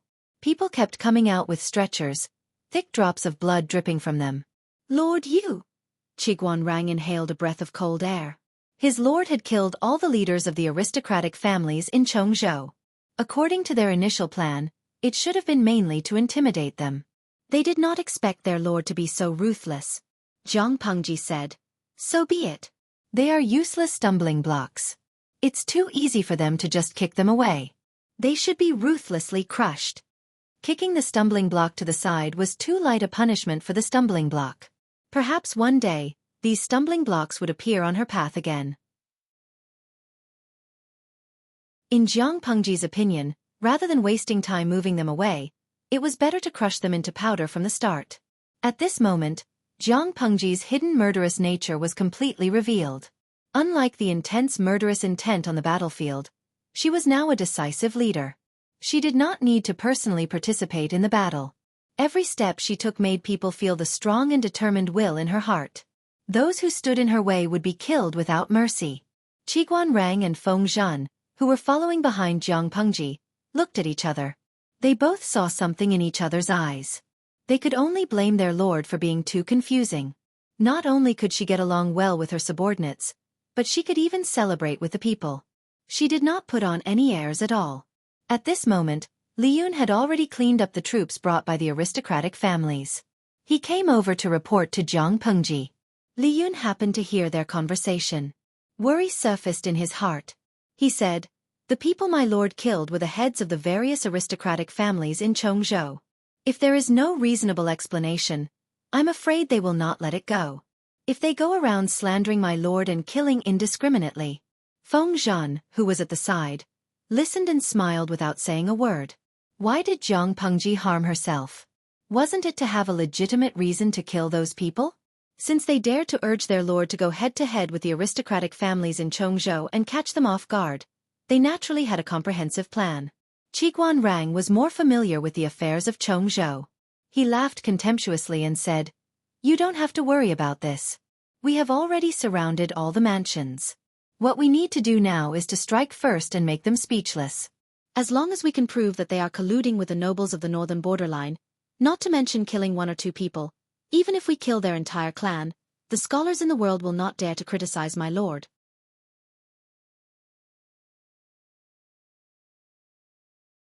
Chapter 890. A few years ago, the various aristocratic families in Chongzhou took advantage of the pressure of the northern borderline army to spread rumors and slander. They used trickery and robbery to snatch away the land and houses that the people relied on to make a living from their hands, forcing them from good citizens to become refugees. How many lives were lost? This kind of method was not a big deal for landowning households. After all, land was wealth, and no one would complain about having more money. But no matter what, this was a despicable bandits' method. Aristocratic families were very prideful. Even if they had done something like bandits, they would never admit it. In other words, the method of land acquisition was an unspoken rule that could only be understood and not explained. Because of this, Jiang Pengji could make a countercharge and make the aristocratic families of Chongzhou speechless. She said that the aristocratic families of Chongzhou and the royal court of the northern borderline were flirting with each other, and even under the instructions of the 3 tribes of the northern borderline, they wantonly seized the land of the people of Chongzhou in preparation for the army of the northern borderline to enter Chongzhou. Logically speaking, there was nothing wrong with these words. She only needed to use this reason to fabricate a few forged letters to the enemy. In addition to the wounds on Lu Shi and Jiang Pengji, it would be enough to make the aristocratic families in Chongzhou suffer in silence. After all, more than 90% of Chongzhou's farmland had indeed been divided up by them. It was irrefutable evidence, and he couldn't deny it even if he wanted to. Of course, this was only a battle at the level of public opinion. The decisive factor was still the army. If these aristocratic families dared to truly rebel against her, she would dare to massacre them all. She wanted to see whether the lives of 1 or 2 people in their fields were more important, or the lives of their entire clan. Jiang Pengji walked out of the mansion. She looked up at the dark sky, and the corners of her mouth curled into a silent mocking smile. At this moment, Chongzhou had truly changed. Within the borders of Chongzhou, the wind was howling and the cranes were panicking. Shangjing, which was half a month's journey away, was calm and peaceful. Zixiao, why are you still awake at this hour? Zhang Ping came out wearing a thick coat. He could vaguely see a tall figure standing in the garden. At first, he was shocked. With the help of the faint moonlight, he took a closer look. Only then did he realize that it was not Ghost Shadow, but Wei Ci. Wei Ci heard someone calling his name. He turned around to take a look and said in a hoarse voice, "Shiheng." Judging from his voice, Wei Ci must have gotten up halfway and ran to the courtyard to look at the astrology. It took you 2 years to get better. Why don't you cherish it? Zhang Ping felt like an old maid, nagging. Aren't you afraid of catching a cold wearing such thin clothes? Look at your pale face. You can scare people to death in the middle of the night. If Wei Ci were to fall ill, the heavy responsibility would fall on his and Xiao Guang's shoulders. It would be exhausting. Wei Ci thanked Zhang Ping for his kindness. He took a deep breath and the cold air poured into his lungs, causing him to shiver from the cold. Put it on, don't fall sick again. Zhang Ping took the initiative to give up his cloak. I've seen you standing in the yard for a while. What are you looking at? The light of the Emperor Star in the north is getting more and more dazzling, and there's a faint blood-red glow. Wei Ci was halfway through his sentence and refused to continue, causing Zhang Ping to roll his eyes. He hated people who didn't finish their sentences. Is this an auspicious or ominous sign? Zhang Ping asked. He did not understand astrology, but as Master Yuan Jing's disciple, Wei Ci had more or less learned the true teachings and had some skills. Auspicious. There's a small ominous in the auspicious, but it doesn't matter. Wei Ci smiled and coughed twice. Under the moonlight, his eyes were like thick ink, with a different kind of purity. Zhang Ping said, In that case, my lord's situation in Chongzhou is not bad? Wei Ci said, just from the astrology, it should be good, but I'm still a little worried. Zhang Ping laughed and teased. What are you worried about? My lord is protected by both civil and military people. Whether it's Wen Zhang, Zi Shi, Fu Jingtu, or Han Mei, they are all outstanding people. Not many people can go around them and hurt my lord, right? Zixiao, you're being too worried. Rather than worrying about this, it was better to go back to the house and rest early. There was still a lot of work tomorrow. No, you don't understand. Wei Ci suddenly remembered Monk Liaochen's words. Many years had passed. Wei Ci would record the astrology whenever he was free. Just as monk Liaochen had said, the change in the emperor's aura was indeed strange. According to my lord's actions all these years, the increase in the emperor's aura should be showing an upward trend. However, when Wei Ci sorted out the data he had recorded, he was surprised to find that the growth trend had become a strange slanted upward wave pattern. In other words, the emperor's aura had indeed been stolen by someone, and the frequency of the theft was rather stable. Until now, the demon who stole the emperor's aura had not been caught. He was really worried. How could mortals fight against unnatural creatures? Even someone as tyrannical as his lord could not do it. Thinking of this, Wei Ci felt that he should find some time to visit some capable people and see if they had any news. The night wind was chilly. He stayed in the courtyard for a while before turning back to the house and falling asleep under the influence of drowsiness. After sleeping for about 2 hours, he suddenly got up from the bed. His expression was somewhat terrified, but the tips of his ears were slowly becoming bloodshot. Why did he suddenly dream of the Lord? Recalling the scene in his dream, Wei Ci was worried and angry. He was worried because he dreamed that his lord was dressed in a noble lady's dress. Bright red blood dyed half her body, and her wounds were still bleeding. His heart wrenched at the sight of it. However, he could not speak in the dream. He could only look at her with the cold expression that he had been familiar with for half his life. He was angry and embarrassed. Why did she seem to be able to see him in the dream? She brushed her fingers from his collarbone to his cheek, and even lingered on his lips for a long time. They clearly did not touch, but Wei Ci had the illusion that his lips were touching her ice-cold fingertips. Wei Ci's previous and current lives added together would not make him young. He could not help but find it funny. Someone so old actually had such an absurd dream. Although it was absurd. But it was somewhat real? Wei Ci put away that strange feeling, laid down again, and fell into the dream. This time, he did not have any strange dreams. He slept until dawn. In Chongzhou, Jiang Pengji clicked her tongue and retracted her hand with some regret. She had been wondering when the Yin Yang Jade would take effect by Wei Ci's side. She did not expect to see it today. Jiang Pengji used the ashes of the woman from another world to exchange for the Yin Yang Jade from Xueqi. If it was in her previous life, this thing could cause the interstellar forces to fight over it. In this world it was basically useless. Fortunately, Jiang Pengji was quick-witted and gave it to Wei Ci. She was sure that as long as it was something she gave to Wei Ci, even if he did not carry it with him, he would still keep it properly. Just now when she faintly saw Wei Ci's shadow, she knew that it was the real thing. The effect was excellent. However, besides Jiang Pengji, it seemed that no one could see Wei Ci.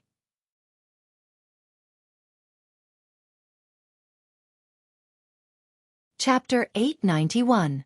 Before the Hongmen banquet began, Chongzhou was still calm and peaceful. If one was more sensitive, they would realize that this was just the calm before the storm. The noble ladies of each household were busy with their own affairs. Some handled household chores, served in-laws, educated their children, beat up their concubines, and played with antiques. The seemingly peaceful backyard was, in fact, surging with undercurrents. Everyone was scheming for their own benefit. Banquets were an important channel for the gentry to connect. There was not a single day of rest. Today, one family would host a gathering. Tomorrow, another family would host a poetry meeting. The day after, they would send out invitations and everyone would admire the flowers and the moon together. The men went out as guests. The women in the backyard did not want to be outdone and often went out to attend banquets. The moonlight in the sky was cool. The shadows of people on the ground flickered. Their clothes were fragrant and their hair was silhouetted. Although the gentry of Chongzhou were criticized by the outside world as nouveau riche, they had decades or even centuries of history. They were far wealthier than the common people. The weather was cold, but the yard where the banquet was held was warm. There was not the slightest bit of chill. A few of the ladies who were close to each other joked. The content revolved around their husbands, their concubines, mothers-in-law, fathers-in-law, illegitimate sons and daughters, as well as the gossip of each household. Most of it was nonsense about family affairs. There was not much substance to it.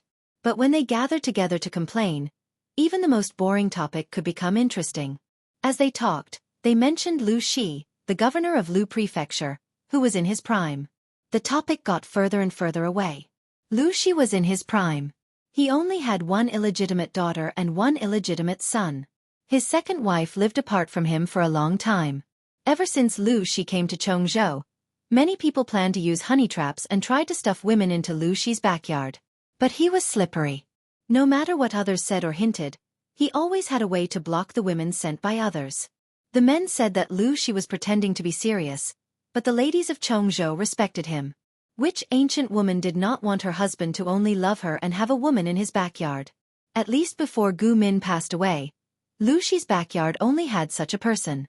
Just this relationship was enough for them to be jealous and envious. Every time this topic was brought up, the noble women of Chongzhou would be extremely jealous of the deceased Gu Min foreign. They would say that she died young, and in the end, they would fakely sigh about the unfortunate fate of a beauty. After saying that, a good man like Lu Shi couldn't help but complain about his flirtatious husband. No matter if they were lowly concubines or noble concubines, he took them in one by one. The main wife had to pretend to be magnanimous on the surface, but she also had to address those coquettish sluts as sisters. It was disgusting. I heard that the daughter of the Lu prefecture overseer is coming. Today's banquet is for that girl. It was unknown which foreign had blurted this out, but the reactions of the other foreigners were very calm. Some of them even secretly sneered. She's just a little girl.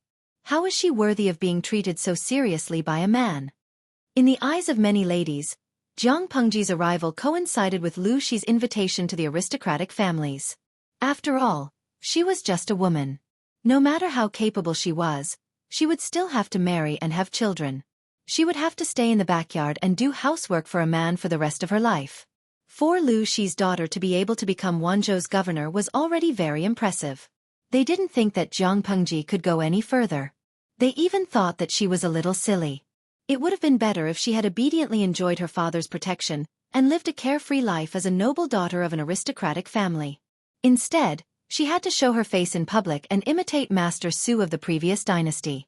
What would happen in the end? She might not be able to compete with the men, and she would have wasted the most important years of a woman's life for nothing. As for the rumors that Lu Shi was going to retire behind the scenes and give power to Lu Shi, that was even more ridiculous. This kind of unrealistic news will make people laugh if I say it. That's true.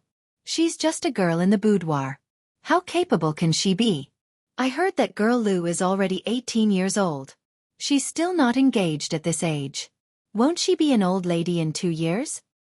The Lu prefecture overseer is quite concerned about this daughter of the official wife. He should be keeping an eye out for her, right?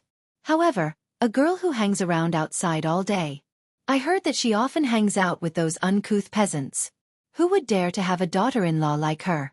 Even if he treats her well for the sake of the Lu prefecture overseer, a father-in-law can't simply interfere with his son-in-law's backyard. In my opinion, that girl Lu.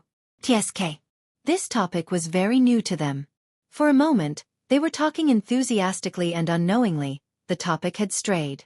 A young madam said, "Could it be that the Lu prefecture overseer's banquet is for the marriage of this daughter of the official wife?" Lu Shi's influence was in Chongzhou and Hu County.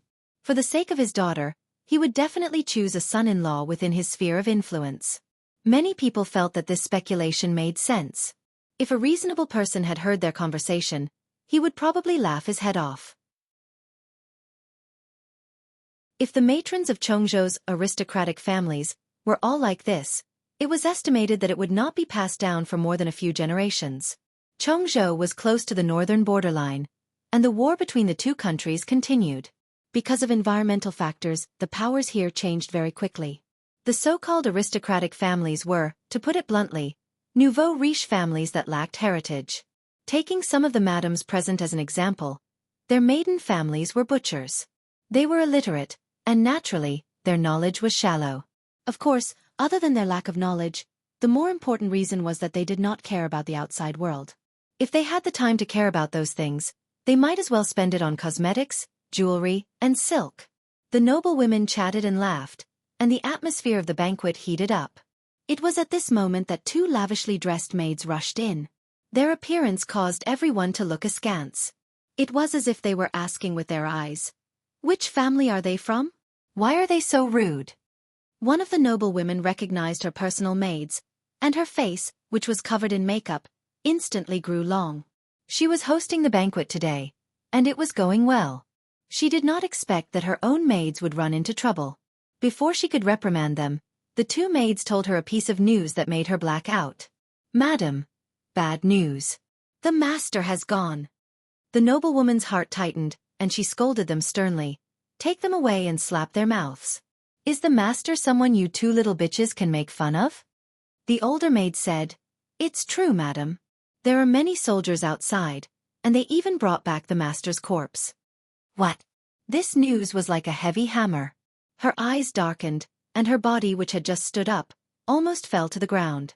When everyone heard this news, they all lost the mood to fool around.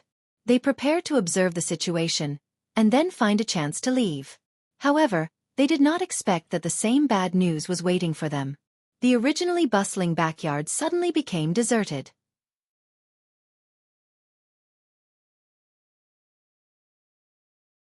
Chapter 892. He was fine not long ago. How did he get into trouble now? Who did this to him? The noblewoman's eyes were red from crying. Her tears washed away the heavy makeup on her face, leaving two streaks. The noblewoman was not the only one crying. Her children kneeling beside her were crying too.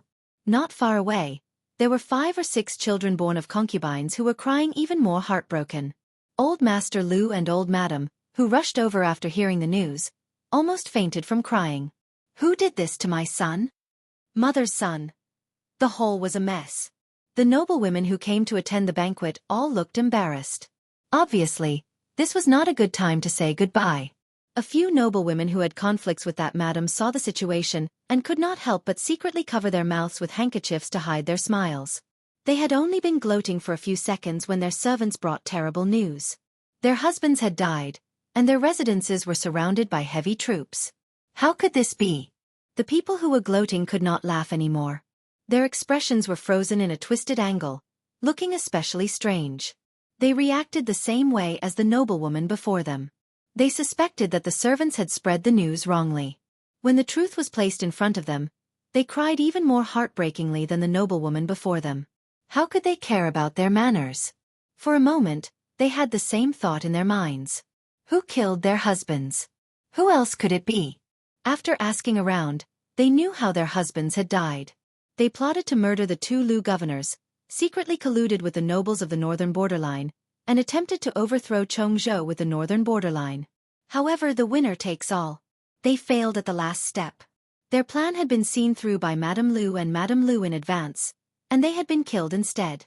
If the dead man had not been their husbands, they would have believed it.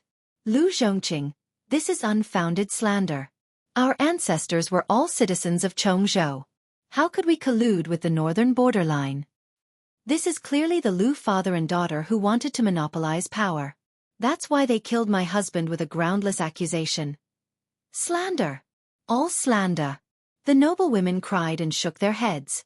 Those who were mentally strong endured the pain and tried to stabilize the situation in the residences. Those who didn't have much ability sat on the ground and cried. The entire mansion was in a mess like headless flies. No matter how much they cried and made a fuss, the soldiers surrounding the mansion refused to back down or retreat. Some sent servants to resist, but they were immediately killed by the soldiers. Seeing this, they finally stopped for a while. After making a ruckus for most of the night, the matrons and elders of the various clans united to demand an explanation from Lu Shi. They did not like Lu Shi because Lu Shi was an outsider. The more power he had, the less benefits the Chongzhou aristocratic families would receive. Even so, they wouldn't do anything to Lu Shi. After all, he still had soldiers in his hands. Of course, they didn't take action not because they were merciful, but because Lu Shi was powerful. If Lu Shi did not have soldiers in his hands, not to mention being the magistrate of Chongzhou for a few years, even the grass on his grave would be as tall as a man. They hadn't done anything before, and it was even more impossible for them to do anything now. One Lu Shi was already hard enough to deal with. Now Lu Shi, who had more than 10,000 soldiers and horses with him, was even harder to defeat if the father and daughter joined forces. Even if they wanted to plot against Lu Shi, they had to wait until Lu Shi retreated behind the scenes before joining forces to bully the young Lu Shi. Anyone with a discerning eye knew that they wouldn't hurt Lu Shi and his daughter. Why would they assassinate them at such a sensitive time? It was obvious that someone had purposely set them up. Every family's mansion was heavily guarded. Apart from the matrons and elders who could enter and leave, everyone else was blocked. This was a clear house arrest. Seeing this, everyone was so angry that their faces turned red. They looked at Lu Shi with murderous intent. Magistrate Lu, I hope you can give us an explanation for the massacre of the gentry last night. Even if you are the magistrate, you can't kill the innocent. A prestigious elder spoke. He was older than Lu Shi, so he didn't hold back when he questioned him. Lu Shi raised his hand weakly. Zhang Pengji, who was beside him, sneered and said, "Do you need me to give you a reason? Plotting to kill a magistrate is a crime that warrants the execution of 9 generations. I've been merciful by not coming to settle the score with you personally. I didn't expect you to come here and complain first. You're indeed the local tyrant of Chongzhou. You're unscrupulous. You've really opened my eyes." The elder glanced at Zhang Pengji, who was dressed in women's clothing, and said with contempt, "What right do you have to speak here?" Zhang Pengji said, "I am the magistrate of Wanzhou. Do you think I have the right?"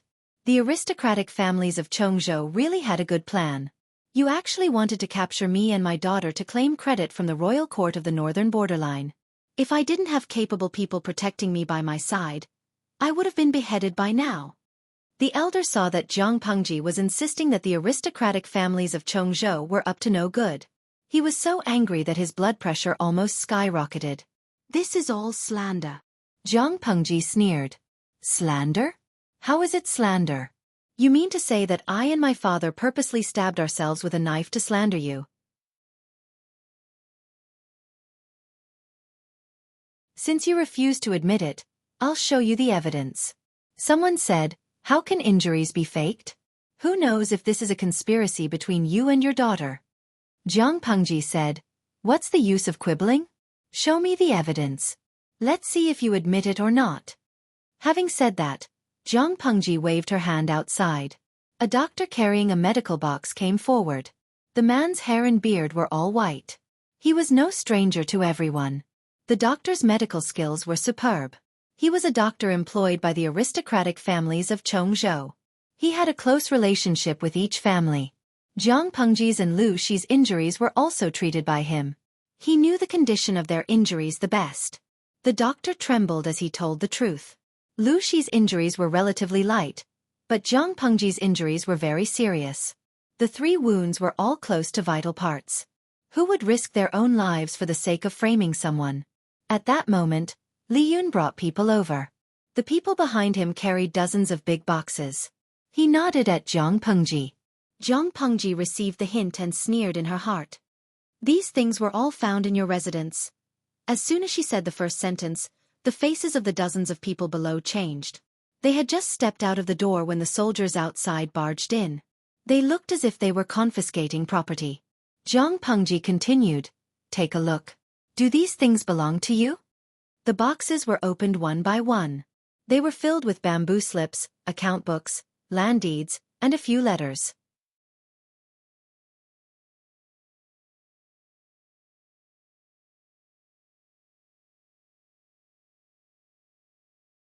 Chapter 893. Zhang Pengji's words were powerful and resonant. She spoke 90% truth mixed with 10% falsehood, forcibly turning black and white upside down. The group of people who were arrogant just a moment ago now seemed to be strangled by invisible hands. Their expressions were strange and comical. "Why? Did I say anything wrong?" Zhang Pengji had a cold smile on her face. Her emotionless eyes glanced at them. They didn't know if it was because they had a guilty conscience, but they always felt that Zhang Pengji's gaze was dense and sharp. They didn't dare to look her in the eye. Whoever she glanced at, that person would look away uncomfortably. Zhang Pengji sneered. Stacks of land deeds, books of accounts, and secret letters of treason. All of them were found in your residences. Why don't you tell me who they belong to? Why did they grow legs and come to your residences? Everyone's faces were ashen. They looked at the dozen or so huge boxes that could kill people. Not long after, their backs were covered in fine sweat. A noble lady said, "Your Excellency, please understand. These land deeds were bought from the people.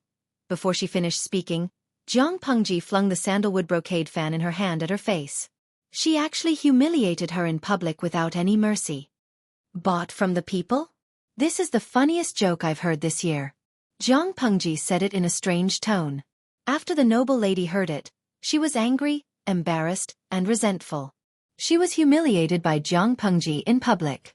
Everyone's attention and gaze fell on her, giving her the illusion that there was a thorn in her back. If there was a crack on the ground at that moment, she couldn't wait to crawl into it and never come out. You can buy land worth 34 strings of coins for only a few hundred coins. Why haven't I come across such a cheap sale? Jiang Pengji suppressed her anger, but her eyes were already filled with murderous intent. If she could, she really wanted to kill all of them. The noble lady still wanted to quibble. A few years ago, the northern borderline stationed a large number of troops at the border. The people were ignorant and believed the rumors. They thought that the foreign tribes of the northern borderline were about to send troops to the south. To escape the flames of war, they sold their property and land at a low price. It wasn't by force. She still had some brains. She couldn't bear the crime of treason and treason. It would be better to work hard to whitewash themselves and say that the land and houses were sold at a low price by the people themselves. Of course, such a pale and laughable excuse, not to mention others, even she herself did not believe it. The viewers in the live stream room mocked him as they gained a deeper understanding of how thick-skinned this person was. You ran Fij. I've lived for a long time. Does this person really treat others as fools? Or could it be that in her eyes, the common people were all retarded? An item worth 34 strings of coins was being sold at a low price of a few hundred coins? Where's your shame? Forgotten in his mother's womb? Mei Ernyang. Hee, I'm in a third-tier city, and the price of a house is about 9,000 per square meter. According to this woman, the people heard that the northern borderline was coming to fight, so they sold their houses for less than 300 per square meter? Even though the audience was experienced and knowledgeable, they were still shocked by the shamelessness of this aristocratic lady. Weikong. This person is so thick-skinned that even a Dongfeng missile can't penetrate it. For the common people in ancient times, the land was everything they had to support their families. Many people would rather die than sell their land, because they knew very well that as long as the land was still in their hands, they might still have a chance of survival. As long as there was life, there was no need to worry about firewood. With the land in their hands they could grow food. If the land was taken away, they would not be far from starving to death. Food was a hard currency in a chaotic world. The more chaotic the world was, the higher the price of food. How much food could the money from selling their ancestral land at a low price be exchanged for in the end? It's not a forced sale? Do you dare to touch your black heart and say that again? Jiang Pengji's face revealed a trace of a smile. She said, at this point, the evidence is irrefutable, and you still dare to quibble? Use your eyes and take a good look at the people you secretly sold to the northern borderline. Who are they? In this world, where in the world would a seller sell their ancestral land and be beaten to a lowly status by the buyer, and then smuggled and sold to the northern borderline? Is it not enough that they sold their ancestral land, but they also sold themselves and willingly became slaves? This ridiculous nonsense should be passed on to the people of the world and let them judge. Jiang Pengji opened her mouth. Everyone's expression changed again and again. Their gazes changed from the original fear to deep fear. Although Jiang Pengji had just arrived in Chongzhou not long ago, she knew a lot of inside information about Chongzhou from Gu Xian. Gu Xian traveled north and south to do business, so he was the most well-informed. He had even come into contact with the human trafficking business run by the aristocrats of Chongzhou. Jiang Pengji had concrete evidence in her hands. They could not quibble. The noblewoman was so scared that her face turned pale. She said in a voice as soft as a mosquito, I wonder where you heard about this. Jiang Pengji glanced at her and said, no matter where I heard it from, it's irrefutable evidence. Everyone felt as if they had fallen into an ice cellar. Looking at the situation, Jiang Pengji did not intend to let them go.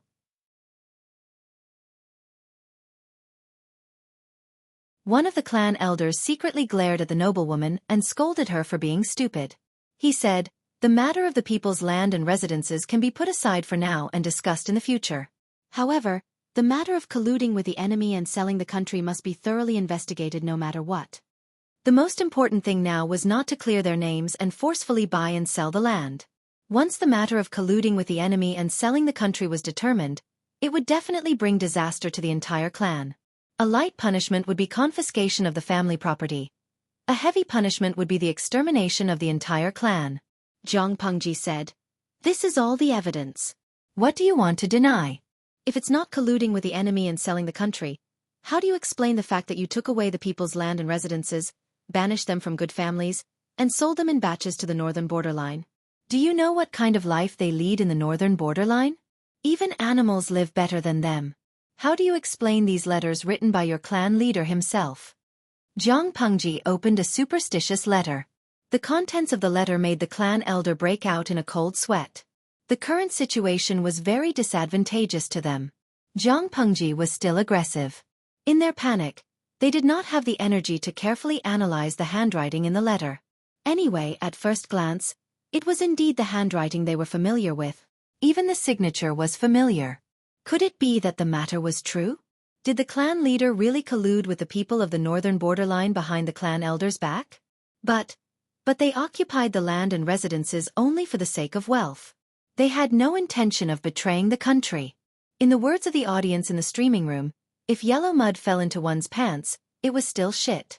They did not have the confidence to deny it. You're tuning in to the Xueqi's Martial Arts Saga YouTube channel. Don't forget to subscribe and join us on this journey to catch the most captivating stories.